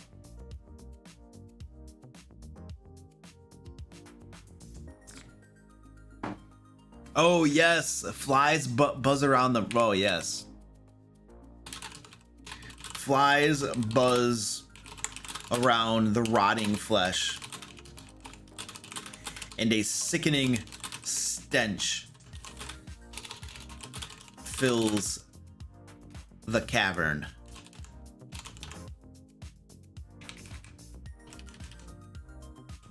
All right, cool. We have some interesting stuff here. We need to move on. So we have these areas pretty much detailed out. Area 7, we have these wyverns who go on patrols and stuff like that. Let's save this area for last. Let's go over to area 2 that has the standing water in it, and let's start detailing that one out.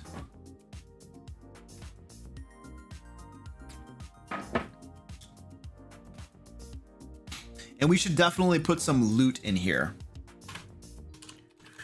I'm making a note in the spreadsheet or in the document to put loot here. We're gonna come back here and we'll put some loot here from all the people that they've killed. So, and then what should be the name of this cavern? Let's give this room an interesting name besides just Wyvern Lair. Any ideas for what we can name this room? Interesting name for the room. Besides Wyvern Lair. Something mundane like that.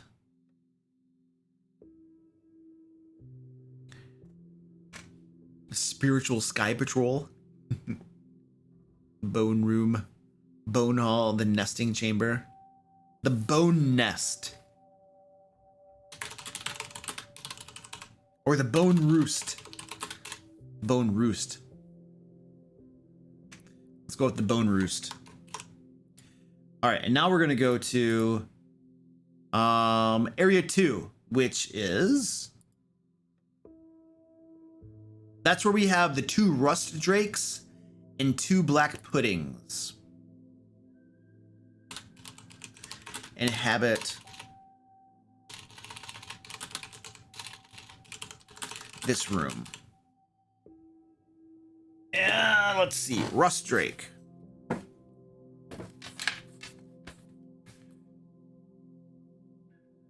Where is this coffee cam? All right, so a rust drake is, aside from fangs and claws like iron spikes, this dragon-like creature seems to be nothing more than a collection of rust. Each beating of its wings brings a shower of flakes.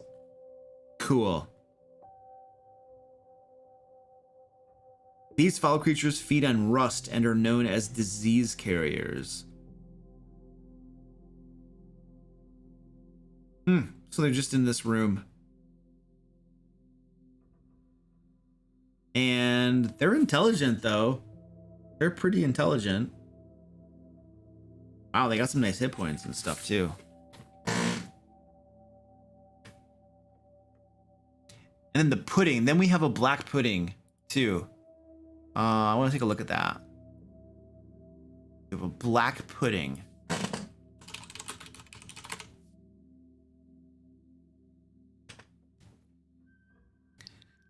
What did these eat? Any non-magical weapon made of metal or wood. Okay, so they eat metal. So you have the rust drakes who eat metal, and then the black puddings who eat metal. Wow. It's a large ooze. Wow.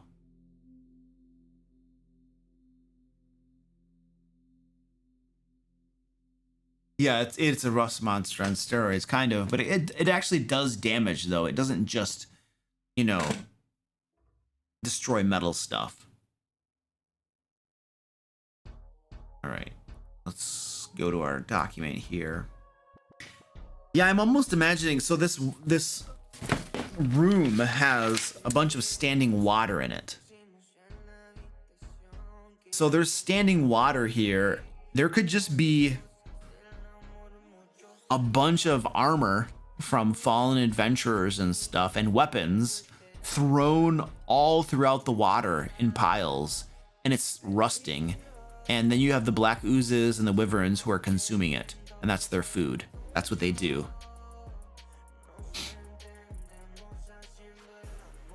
Elusive Hobo, thank you for the $20, dude. I appreciate that, dude. Unfortunately, I can't give any more than this tonight because of last stream. Hey, dude, you're perfect. This is all right, man. What did you do? I think you like tipped $100 or something. So you're all good, man. He's like, I gotta wait for my checking account to recover.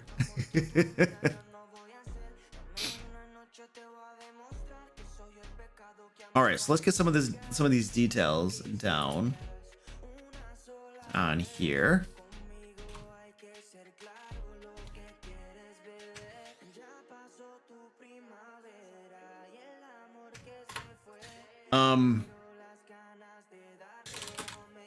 The entire floor of this room is covered in standing water. How deep is the water?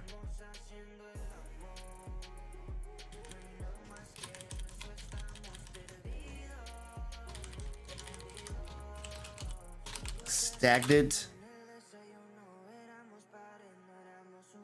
water. Probably, let's make it about 2 feet deep or so.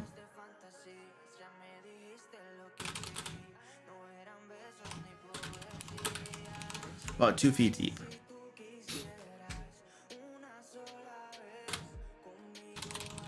Weapons and armor from fallen adventurers is scattered all about.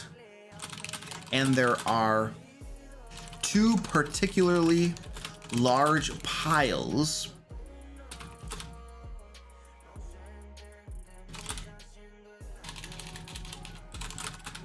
in the chamber.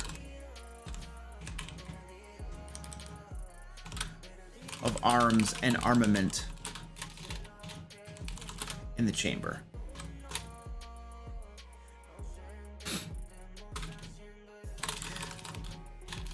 The Spirit Naga instructs her denizens to keep the rust drakes and black puddings properly fed. Of course. And then we're going to say that the rust drakes, it's all rusty too. Rusty weapons and armor.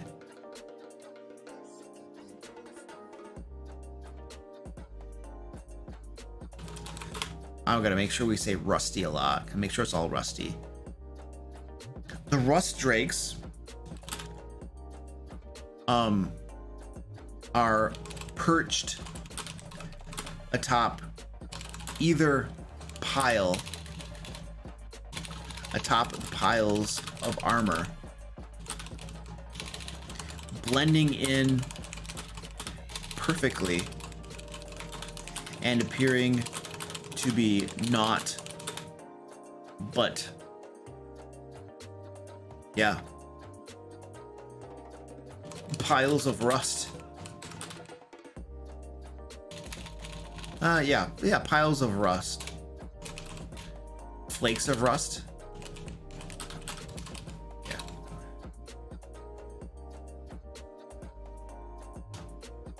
A deep layer of rust. There we go. The black puddings are hidden in the stagnant water. All right, so we're basically setting up sort of an ambush situation where players are gonna wander through this room and probably get bushwhacked. Tetanus shots, yes.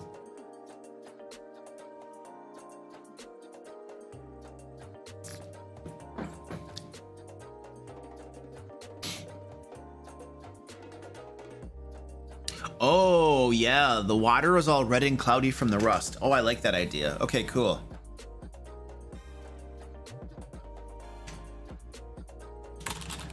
The water is red and cloudy from rust. Yeah, we'll just go there. Cool. And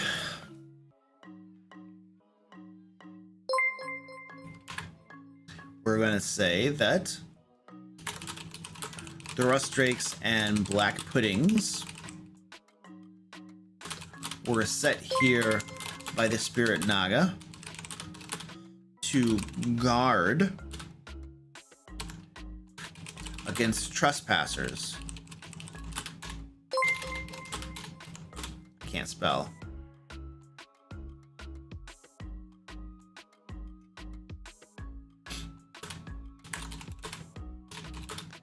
They ambush any who travel through the chamber, though their base urges to consume metal is more powerful than the Spirit Naga's domination of them. If the characters discard fresh metal, the creatures will break off their attack to consume it. So, a basic win condition that doesn't involve necessarily just killing the things.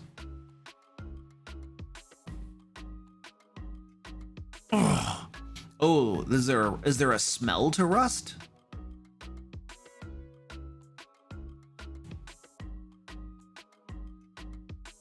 What's up, Dennis? How you doing, buddy?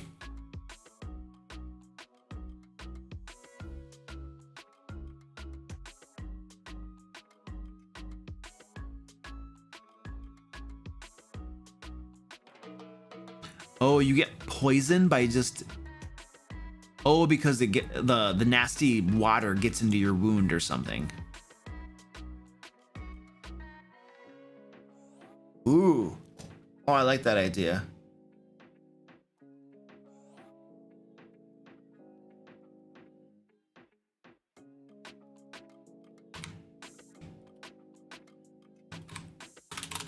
There is a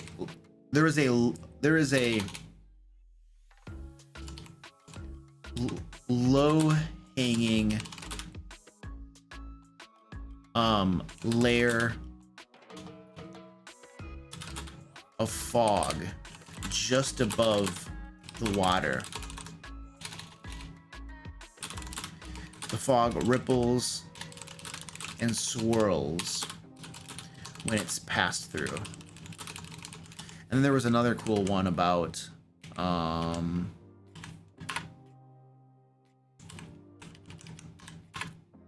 happened there?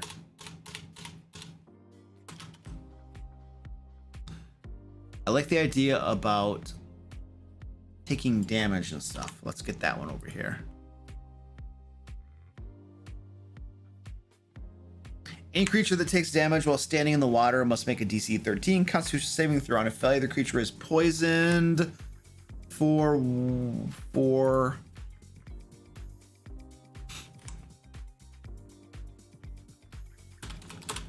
1d4 hours. Haha! They're level 14, they can figure it out. The poison is cured by any effect that cures disease.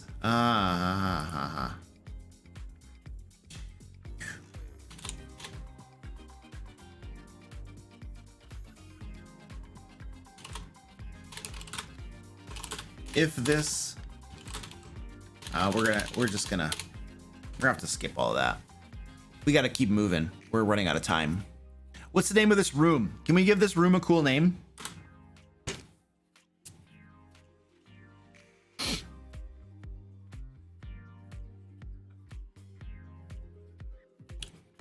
We need a cool name for this room, and we have to move on. We're running out of time. The Rust Pit. Yeah, it is basically a pit. Yeah, the Rust Pit. The Rust Pit. Cool. All right, we need to go to room 3, and we are gonna fly through this really quickly because we don't really have a whole lot of time. We're getting low. All right, room 3. We have driders and phase spiders in this room, so we're gonna make this easy. We're gonna make some webbing in here, and they're up in the webbing, and we're gonna move along. So what happens when you create an adventure on time? You don't have much time, so you got to do it quickly. Woo!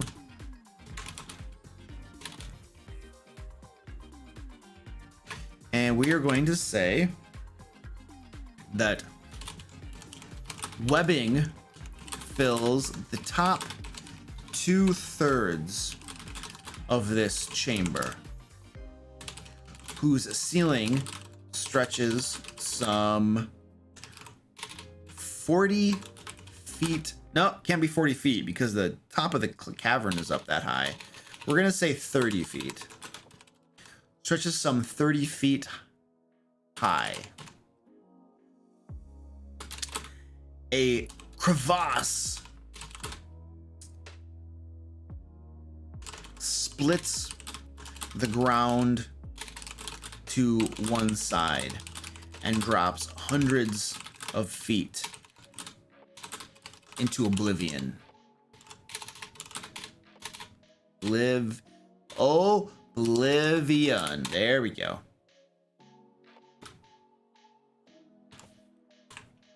Two driders and 4 phase spiders dwell in the webbing above. Dwell on the webbing.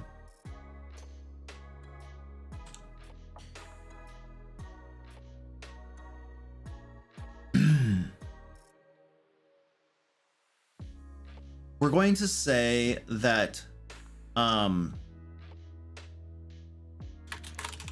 driders have spun Cubby hole. Yeah. Have spun rooms. Well, cubby holes into the webbing that gives them complete cover.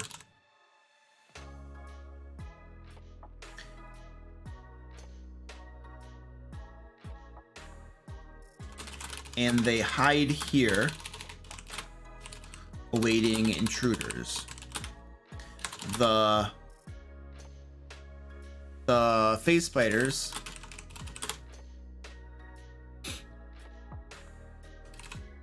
are... Is it the ethereal plane?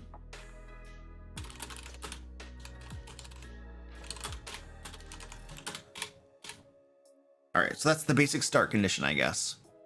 Recesses. Oh, yeah. They have spun, yes. Recesses. Thank you. That's a great way to say it.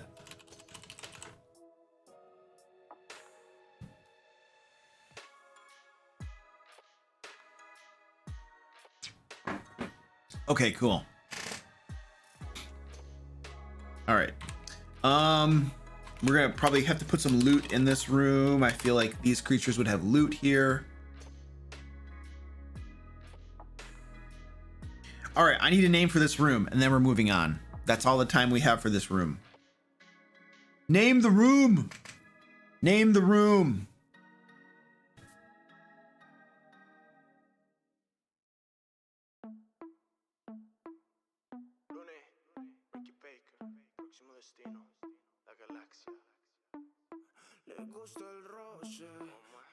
I'm just gonna copy and paste that.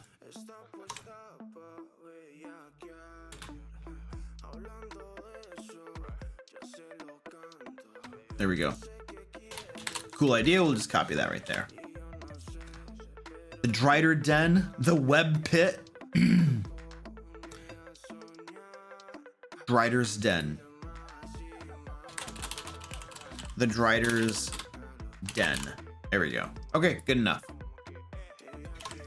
Good enough. All right, that was area 3. Oh, area 4. Right here. So basically the whole idea of area 4 is the design here is that there's an area of like really tight tunnels. And then there's some sort of secret door that allows the adventurers, if they go this way and find the secret door, they essentially get a back entrance into where the Spirit Naga is. And they bypass this big, huge encounter with all of the other bad guys. And so if they go through here and do this, they get a reward potentially of finding the Spirit Naga. So that's the whole idea of having that back entrance in there. All right, so let's go over here, and that's area 4. So this is like the back entrance.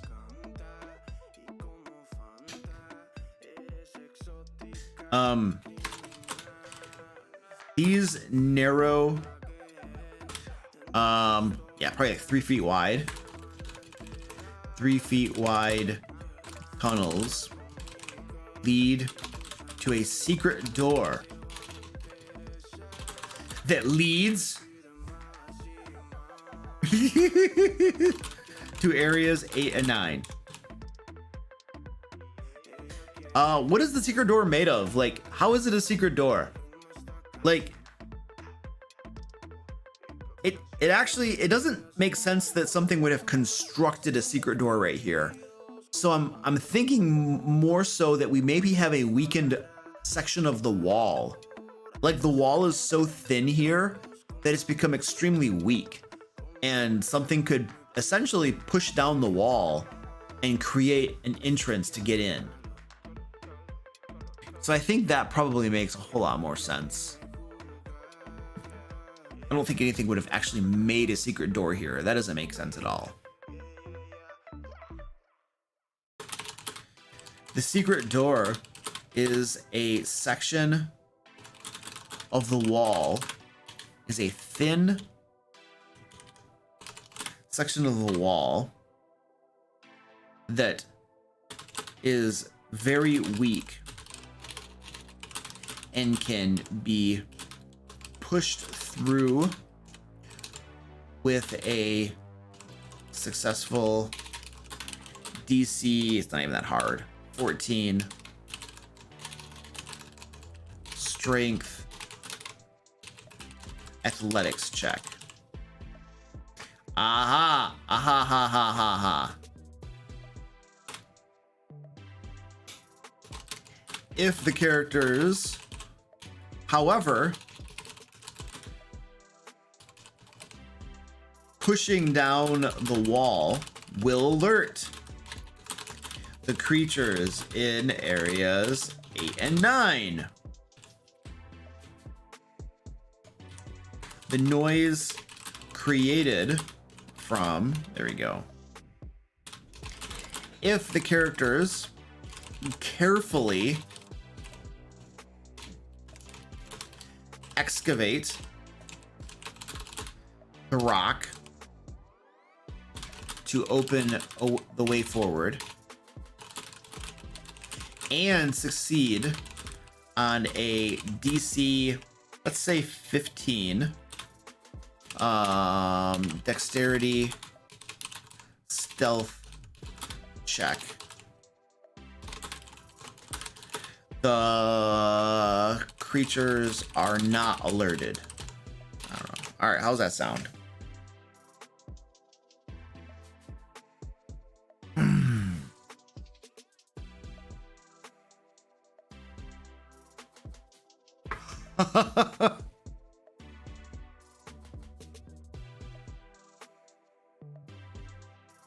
All right, what can we call this area?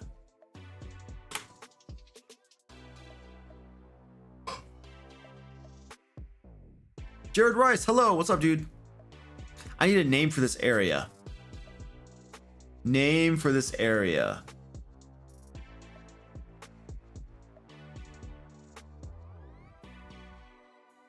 You have the same mechanical pencil? Sweet. The secret tunnel. Oh my gosh. All right, it's the secret tunnel. There we go. All right, and now we are to areas 8 and 9.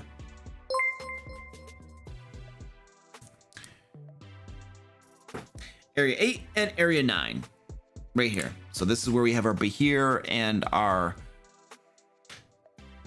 Hill Giant juveniles, and then the Spirit Naga is up here. Over to our sheet. And okay, you know what? Oh, I think it's time to stretch our legs. So, we're gonna do a cat trip. We're going to do a cat trip.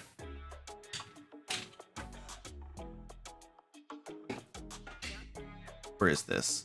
There we go. So we're gonna do a cat trip right here. I have at least one cat here who's gonna be very excited for this.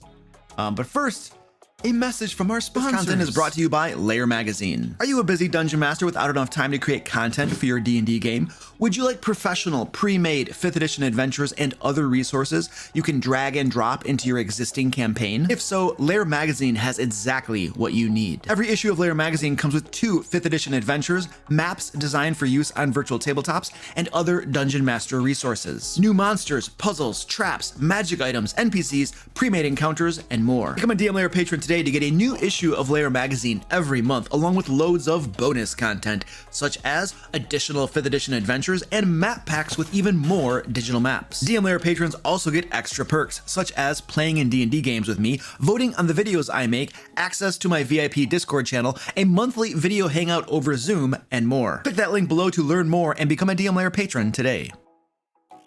Okay, so I don't know where the happy banana or the banana is, but I found the happy carrot. So we're going to apply some legal addictive substances and give it to my cats. All right, Squeaky, here you go, buddy. There you go. And then, oh man, the feather fell off. What is this feather? The feather fell off from the carrot.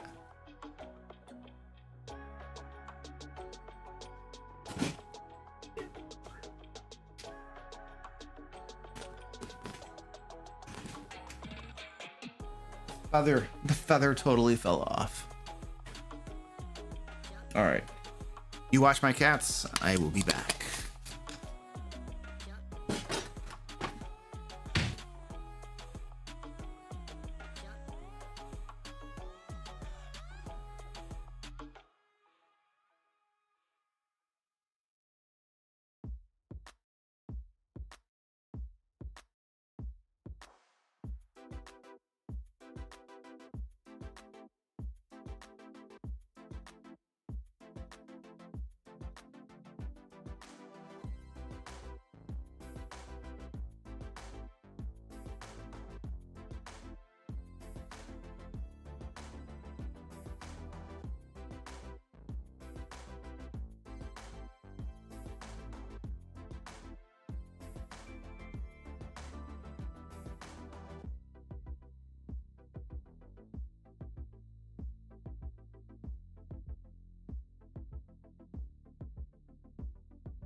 She keeps going off camera.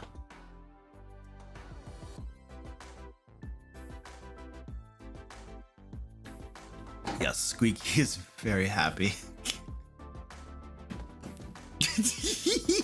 There he goes. He just runs off like a maniac. Oh, all right, cool. Let's keep going. We're almost there. We're on the home stretch with this adventure, guys. The home stretch. All right, so in this room we have the Bahir and then 6 ogre zombies.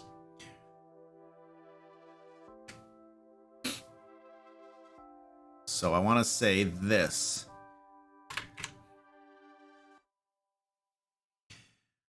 Yeah, he's got the zoomies, totally. So this room is gonna have all of these bodies.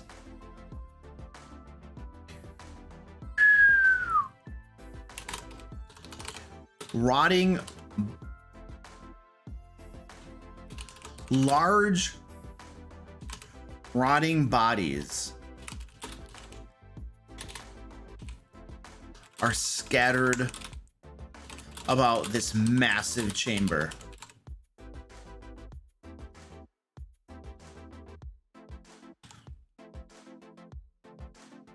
Large rotting bodies from juvenile, I don't know how to spell, there we go, juvenile hill giants are scattered about this massive chamber.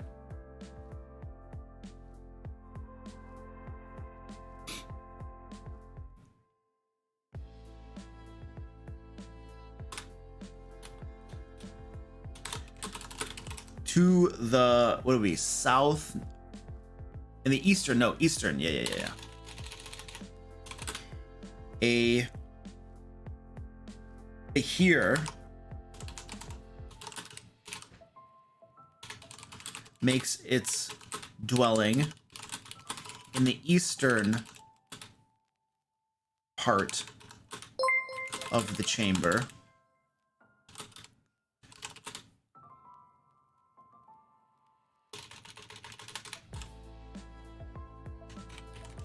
And we're gonna say 6 of these bodies, these corpses,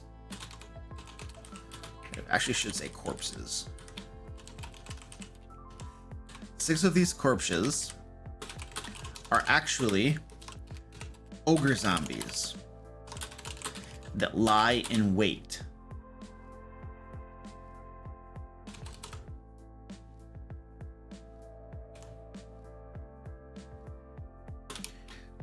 Some are near the entrance.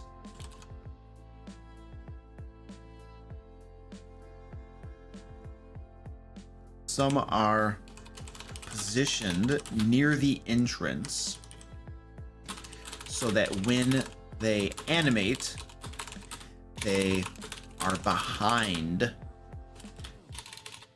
intruders who enter the chamber. All right. And then we say a Bahir makes its dwelling in the eastern part of the chamber. When it senses intruders entering the chamber, it waits until they are near its center or begin to venture towards area 8.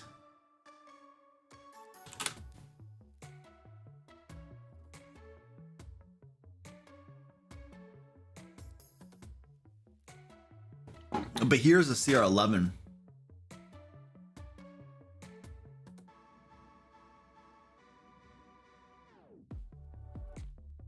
The smell in this room is horrible.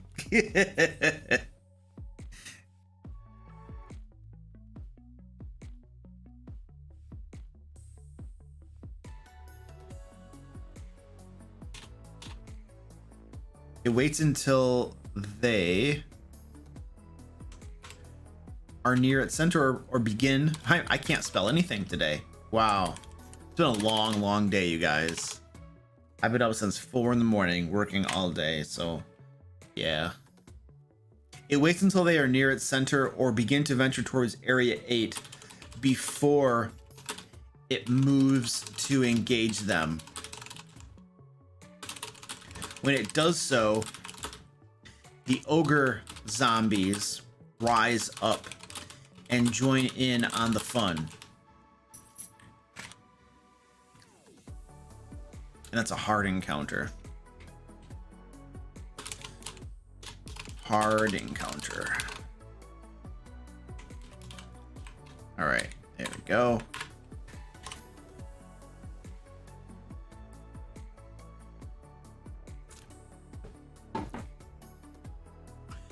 And then we will say,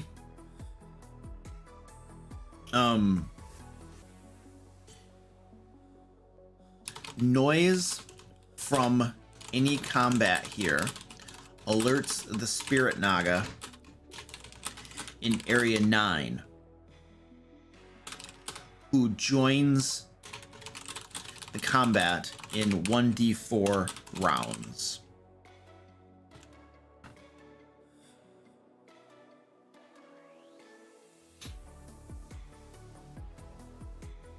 That seems like 4 rounds could be a long time.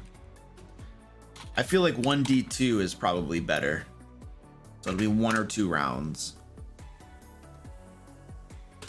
She uses the secret door between area 8 and 9 to emerge on the ledge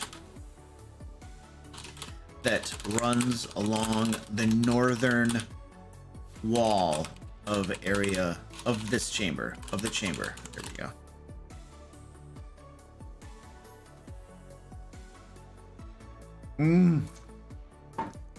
Okay, yeah, okay. How many ogres are? 6 of the corpses. Oh, yes. Two of the ogre zombies are positioned up on the ledge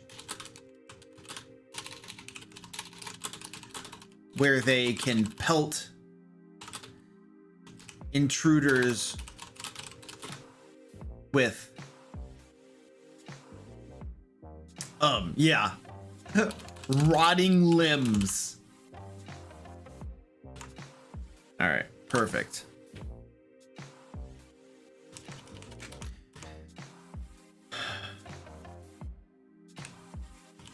All right, so we have that all set up. I don't know if we need any more. We probably should have. There might be some loot in this room. We might place some loot here once we get to that. Let us. Hey, Peak D&D, what's up? Who's here tonight? Is that Nick or someone else? Let's name this room. What is the name of this room? We need a name.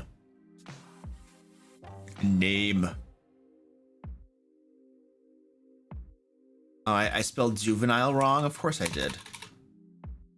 Juvenile. There we go. That's good. The Emporium? Corpse chamber. Why the Emporium? Behir nest?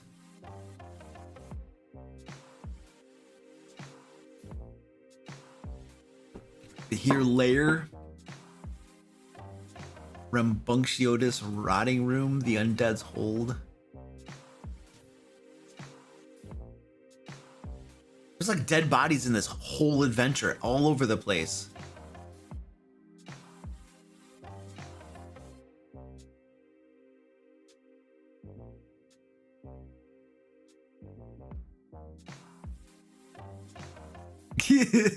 Yeah, the dungeon literally stinks. Dead stuff, rotting corpses, rust. Yeah. I don't know. I'm just picking one. I'm gonna go with something.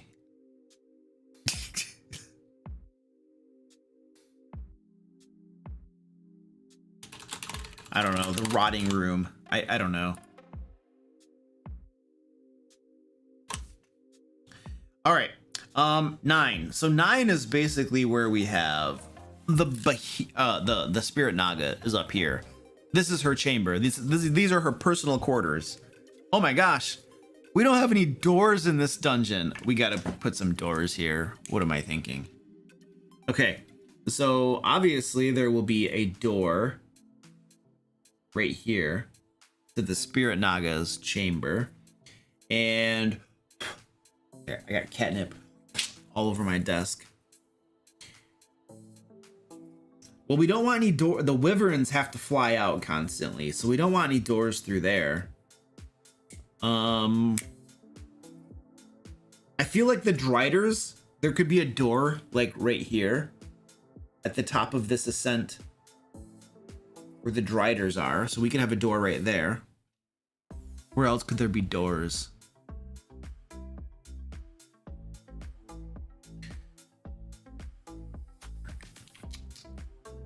Man, it doesn't make sense really to have doors in too many places, honestly. Like the wyverns all need to be able to move through this entire part of the dungeon so they can flank people. So it doesn't make sense to put doors throughout there. Here, we could definitely have a door here for the Drider. It makes sense to have the door where the Spirit Naga's lair is. But I don't think it really makes sense to have any other doors. I think that's probably okay. We won't have too many. Okay, anyway, we were doing the Spirit Naga area 9, so let's go back to that. Let's get a bullet point here. The Spirit Naga. What's her name again? Lairacia. Oh crap.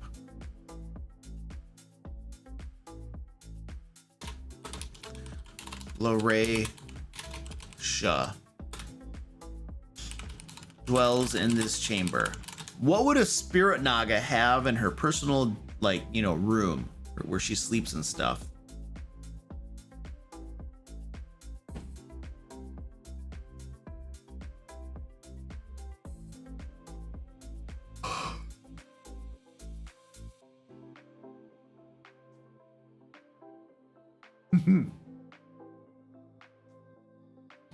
Heavy flap doors.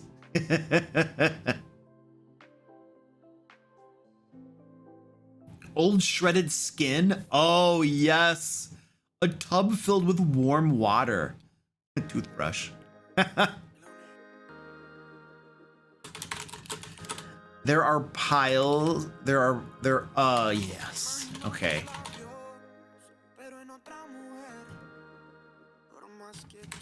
Tanned. Was it tanned? What do you call it? Like leather? What do you call it? Not leather, but like if you were to take like a person's skin and like cure it and turn it into, like, you know, rugs and stuff that you could put on the floor. What would you call that? Like cured humanoid skin? Hides? Just hides, humanoid skin. Okay. Okay. Several hides made from humanoid skin lie about the floor.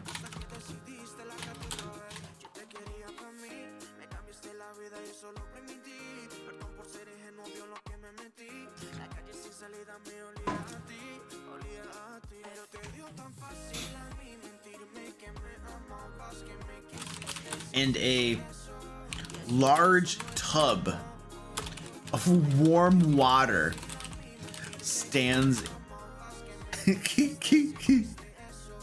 in one corner. Where does a spirit naga sleep? She probably has a sort of little nest made out of, like, I don't know, bones or something. A nest made from bones serves as her bed. I don't know. It's late. Words escape me. She sleeps in the tub? Really? She sleeps in the tub? Oh, that's right. They don't sleep. That's right. They don't sleep. Okay. Good point. All right. I don't have anything else here.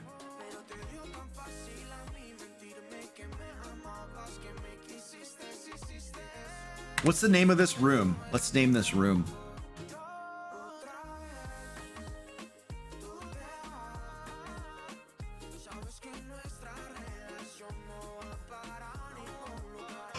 Naga quarters? I don't know. The tub of water is more comfortable. Yeah, She doesn't sleep, she plots. Lairacia's quarters. Yeah, let's just call it that. Lairacia's quarters. And there should be some loot in here. Okay, cool. We need to roll loot. And okay, the resolution is simple. Oh, yeah. I don't know. Yeah. Resolution is just like, yeah, they get their reward. They win and they get their reward. Yay, there are celebrations. I mean, what do you want from me?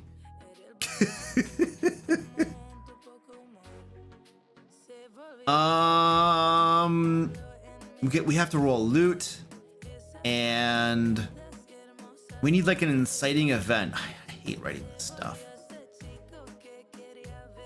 It's like they're offering a reward or something.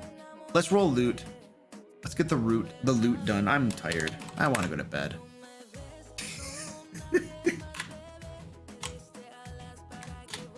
All right, loot. Loot.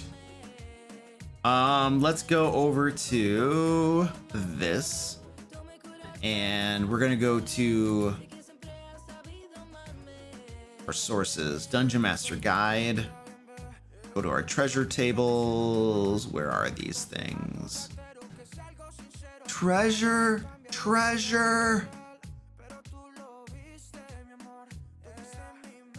We want the treasure hoards. There we go. 11 through 16. So we're gonna we'll just do one roll. We'll do one roll on this. So it's 14,000 gold pieces and 1,750 platinum pieces.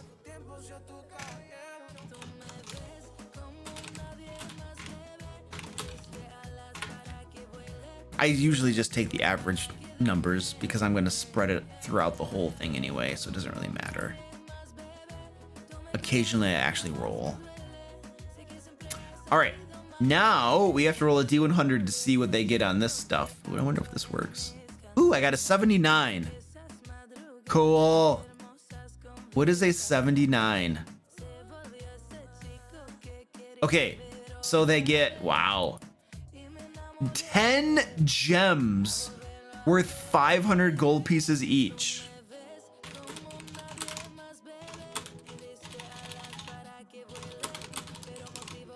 Let's roll what kind of gems these are going to be. There are some tables for gems. Where are these things? Where are the tables for gems? There we go. So the 500 gold piece gemstones, there it is. Let's see what they are. It's going to be, oh, roll a d6, a 3. Black pearls. All right, black pearls. 10 black pearls. All right, let's go back to our table and let's see about magic items. So we want the 11 through 16 table here. And then, well, I rolled a 79, right? So we're going to roll once on that table and then 1d4 times on another table. So let's go to that table. Table F, we're going to roll once on and see what we get. You know what? Stop it with these stupid announcements. 93. Wow. That's probably high. That's going to be good. A ring of jumping. Wow, that's unsatisfying. Reroll a 10. A magic weapon +1 at meh. 53. Staff of the Python. Meh. 36. Cloak of Protection. That's actually that's really nice. It's probably 22.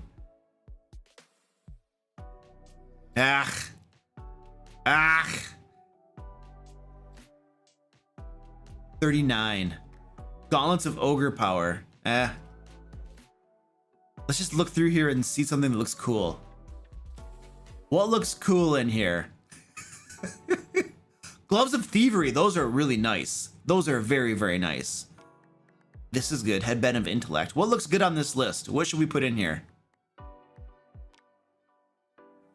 Medallion of Thoughts. Ring of Mind Shielding. Any ideas? Yeah, I was very excited with the Ring of Jumping. It's like, oh yeah, a Ring of Jumping. Yay. Yay. Helm of Telepathy. Now that's really useful. Really useful. The Naga would want a Headband of Intellect. Yeah, that's probably true. You like Cloak of Protection? I got a couple people saying Cloak of Protection. Okay, we'll go with Cloak of Protection. It's universally useful. Like, you can't go wrong with one of those. Any character would love to have one of those. More than likely. All right, so then we're gonna roll 1d4 times on this other table, 2 times on table G, 2 times on table G. A 48. We have Horn of Valhalla. Ooh, nice. Are we allowed to publish these things? Ed, Goliath Cleric, Horn of Valhalla. Is that cool for SRD? Valhalla is like, they can't have anything on that, can they? That's like a historical thing.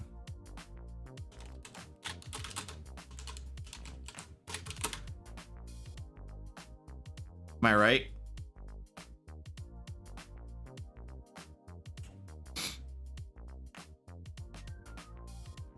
All right. 73. Robe of Eyes. Ooh, this is really dull. This is actually really good. Robe of Eyes. That's a very nice magic item. Yeah. All right, cool. All right, now we need to distribute this loot throughout the dungeon. We're good to go? Okay, cool.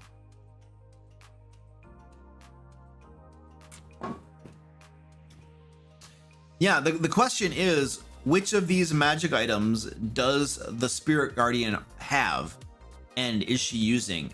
It feels like the Robe of Eyes is amazingly nice. I think she would probably have that for sure. We should give her that. Yeah, it's really good. Okay, well, let's give her the Robe of Eyes. She is wearing a robe of eyes. Perfect. She probably also has, oh, these black pearls she could have in her room too. Oh, that worked. Good job, Luke. Jeez, man. Where would she have these 10 black pearls? Oh, hides.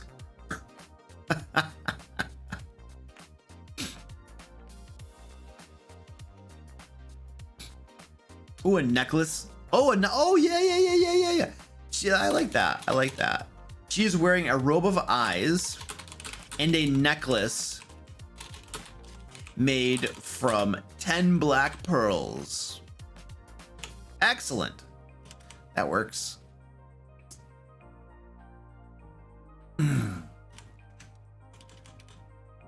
Now, what about all this gold? What if there's like a statue or a little shrine or a statue? Yes. Set up in part of the room is a gold and platinum statue.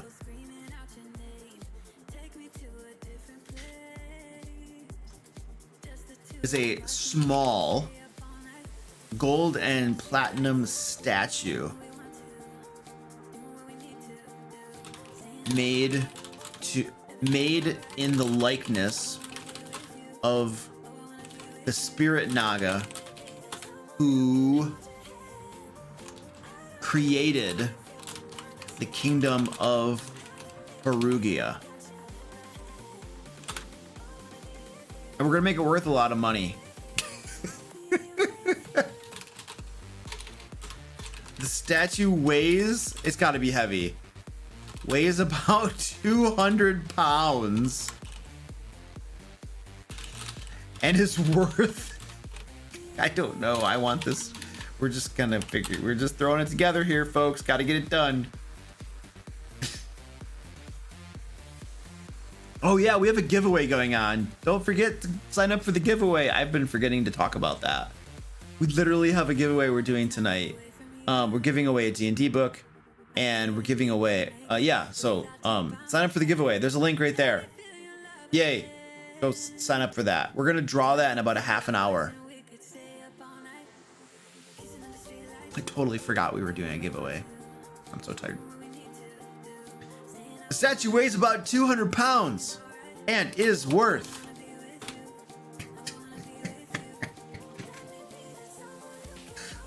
14,000 gold pieces. Actually, the platinum pieces, oh my gosh. Wow. So the platinum pieces here are worth like another, let's just say it's worth 15,000 gold pieces. And then that'll take off, make that a 6. There we go. Hey, we got rid of that. The robe of eyes is gone, so we took care of that. Let's have one of these driders wearing a cloak of protection. So in area 3, we had driders. One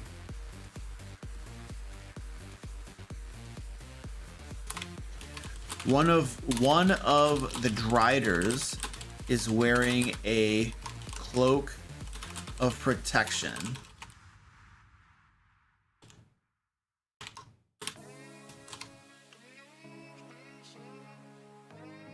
All right, that's good for that. We took care of that. What about the Horn of Valhalla? Where would they find the Horn of Valhalla?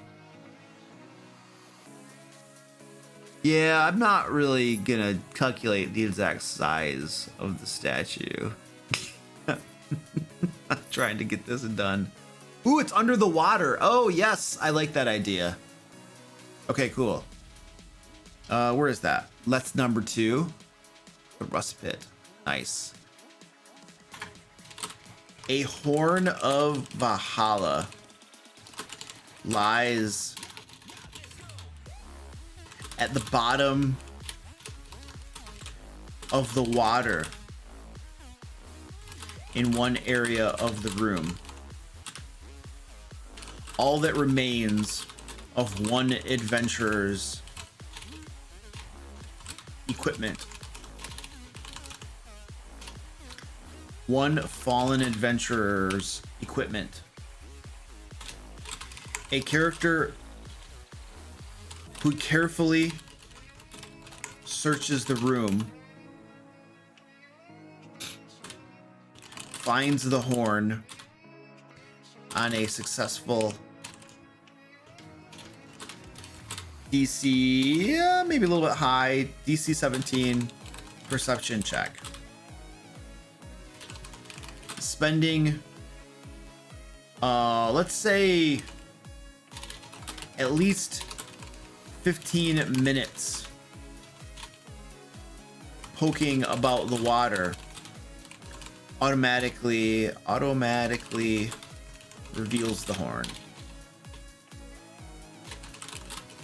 All right, cool. Done. Yeah, I don't know how to spell.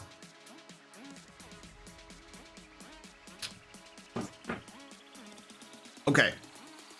There it is. And we took care of that. Now we just have some platinum pieces. I think we had a bunch of the rust, not the rust pit. The Drider's Den. No, we put something there. The Bone Roost.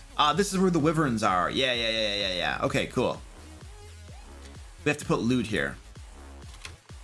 Bunch of platinum pieces. That's how many gold pieces that's worth. 16,000 gold pieces. Oh my word. Holy crap. Okay, so we're gonna say discarded treasure and equipment from fallen adventurers is scattered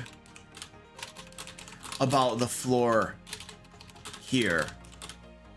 All told, it is worth some 16,500 gold pieces.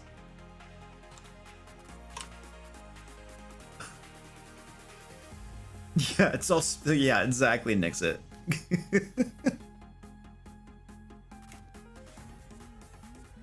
Oh, there's no loot in this Bahir room. Oh well. All right, we got the loot distributed. Excellent. We have distributed the loot throughout our dungeon. And okay, it contains one roll on the level, what was it? 11 to 16. Treasure, and I think hoard is spelled wrong. I think it's supposed to be like that. One roll. Good catch. And we have our storyline. The location. Oh yeah, here's the location. It's Varugia's Ascent. A cave system where the spirit Naga, oh gosh, La Reisha dwells. There's our location. Whee! Random encounters. Let's skip that. Inciting event. So in our storyline, we basically have this kingdom or this local populace. They want help from the adventurers to stop the spirit hag or the spirit Naga. So the plot hook. What's the plot hook? There are flyers all over the place seeking help. The adventurers go, hey, we're gonna help. Okay, we'll give you a reward. Woo! Anything more exciting than that? Any other ideas for what the plot hook could be?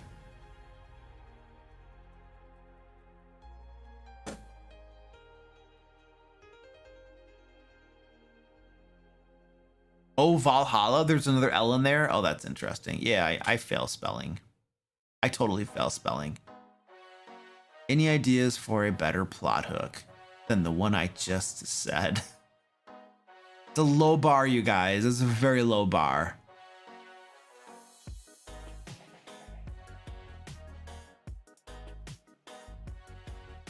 Okay, that's pretty good, Goliath Cleric.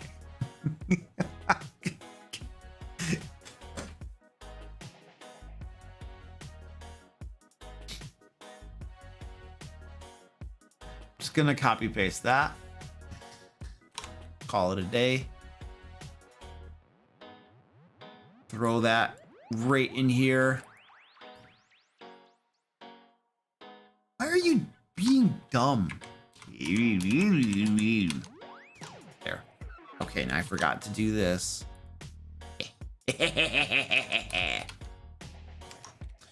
All right. Inciting event, also known as the plot hook. Hee hee.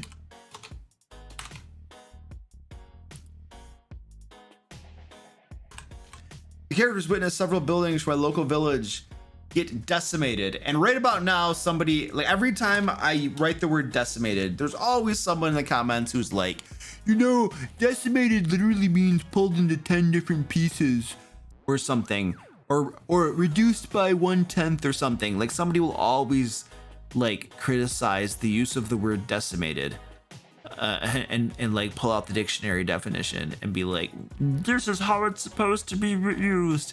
It always happens. There's always somebody who does that. Be that person now.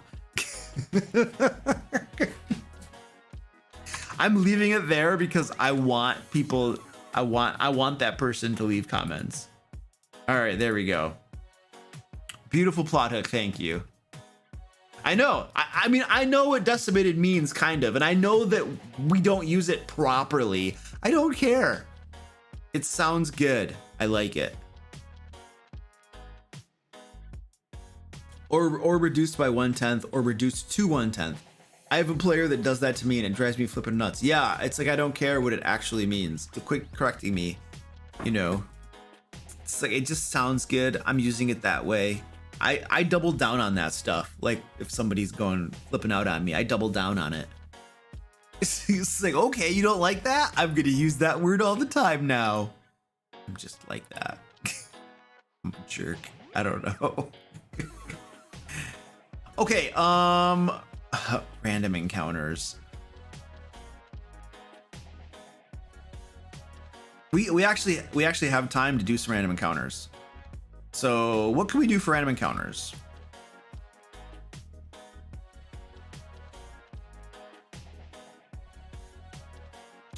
What could we put in here for random encounters?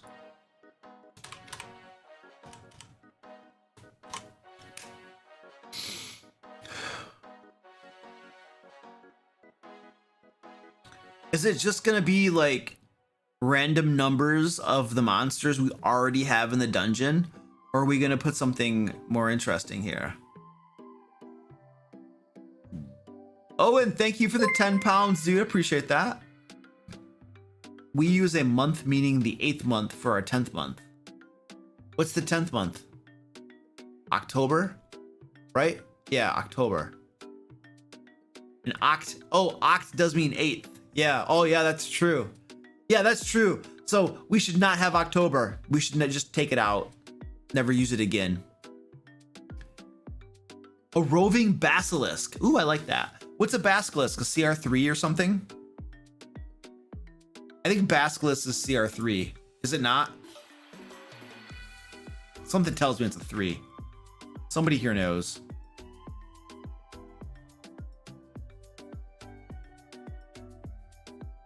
Come on, somebody give me the CR of a basilisk. You're gonna make me look it up myself, aren't you? Oh dear. I'm gonna have to type it in myself. It's so difficult. It is a 3? Okay, cute. Cool. Thought it was a 3. How many of these things could we have? What, 10 of them? 4 is trivial. 6 of them is easy. 10 of them is medium. This basilisks suck. That's just... Let's do like 1d6 plus 2. I don't know. 1d6 plus 2 roving basilisks. Okay, good. Now what?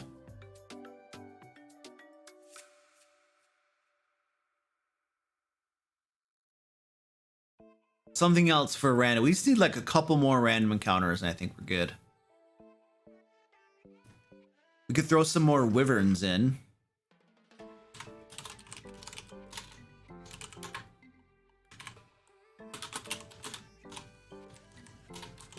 I have a hard time right here. There we go.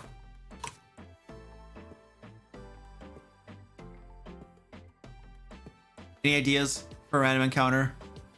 We're gonna have like one random encounter. We have to name the adventure too. Let's name the adventure. What's the name for the adventure, folks? Name the adventure. Name the adventure. I need a cool name for this adventure.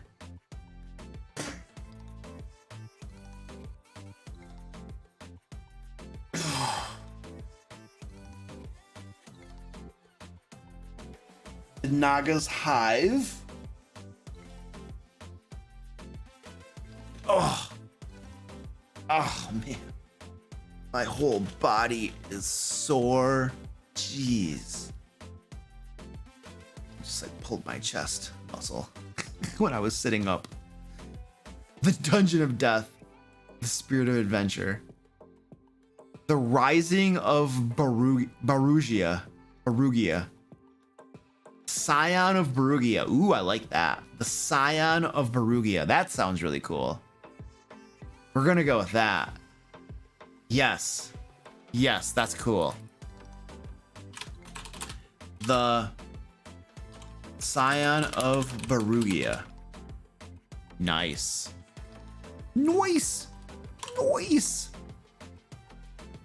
Go over here. Scion of Barugia. All right, cool. Any ideas for random encounters? Help me with random encounters. I just need one more monster. Come on. Kobolds. 2d10 plus 8 kobolds.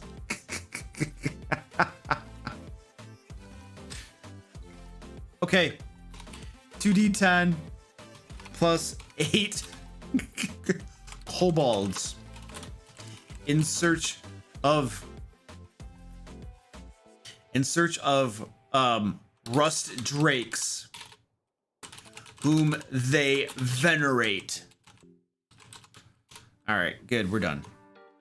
Get that done. Squirty. The cat is rubbing my keyboard.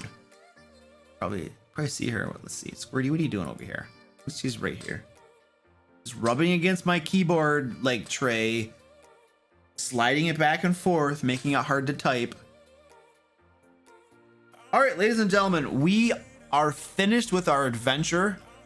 That will be published out on thedmlayer.com tomorrow morning, where you can go get it and use it in your games. I'm just kind of scrolling through here. Yeah, it looks pretty good. Looks pretty good. So we are going to do our giveaway now. We'll draw our giveaway winner. So put a link in chat if you would, moderators, so that folks can go sign up for the giveaway if they have not already.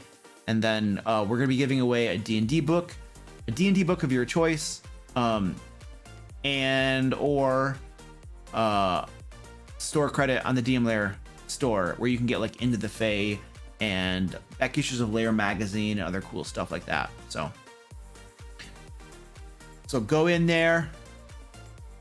4d20 plus 10 kobolds. Wow, that would be crazy. That's like prime fireball opportunity. That's a lot of kobolds. Fireball. They're all dead.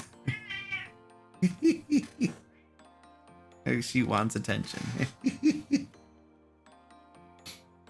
All right, let me go over to our giveaway thing. Our giveaway. Trying to give some folks some time to go sign up if they haven't already. 14 to 90 kobolds. Is that what that comes out to? Dang. It expends resources, so hey, do it. That's like you get the whole battle map set up. You're like, okay, we're drawing it out. We're getting all of our minis out. We get the players' minis out. We get the kobolds all set up. And you got like, you know, kobolds all over the place.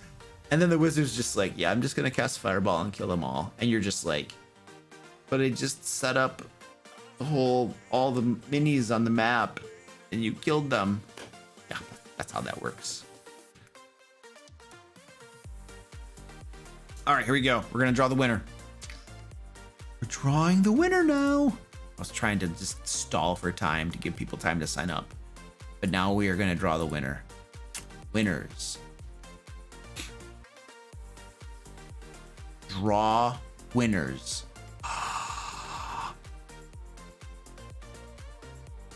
Draw. All right. Person has to be present to win. Oh, no way.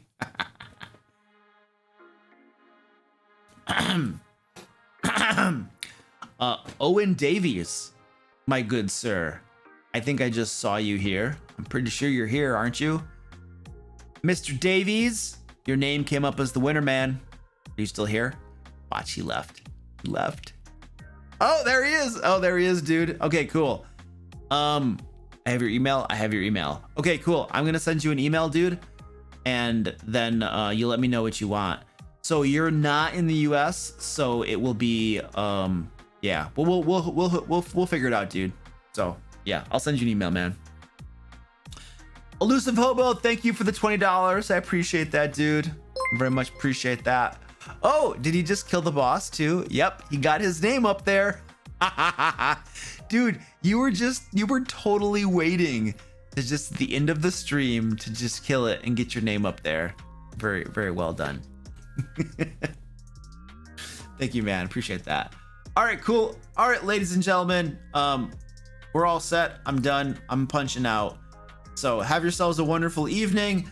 Enjoy your weekend and all that kind of stuff. I'm leaving now. Thanks for your help creating the adventure. I'm really tired. I'm going to bed. Goodbye now.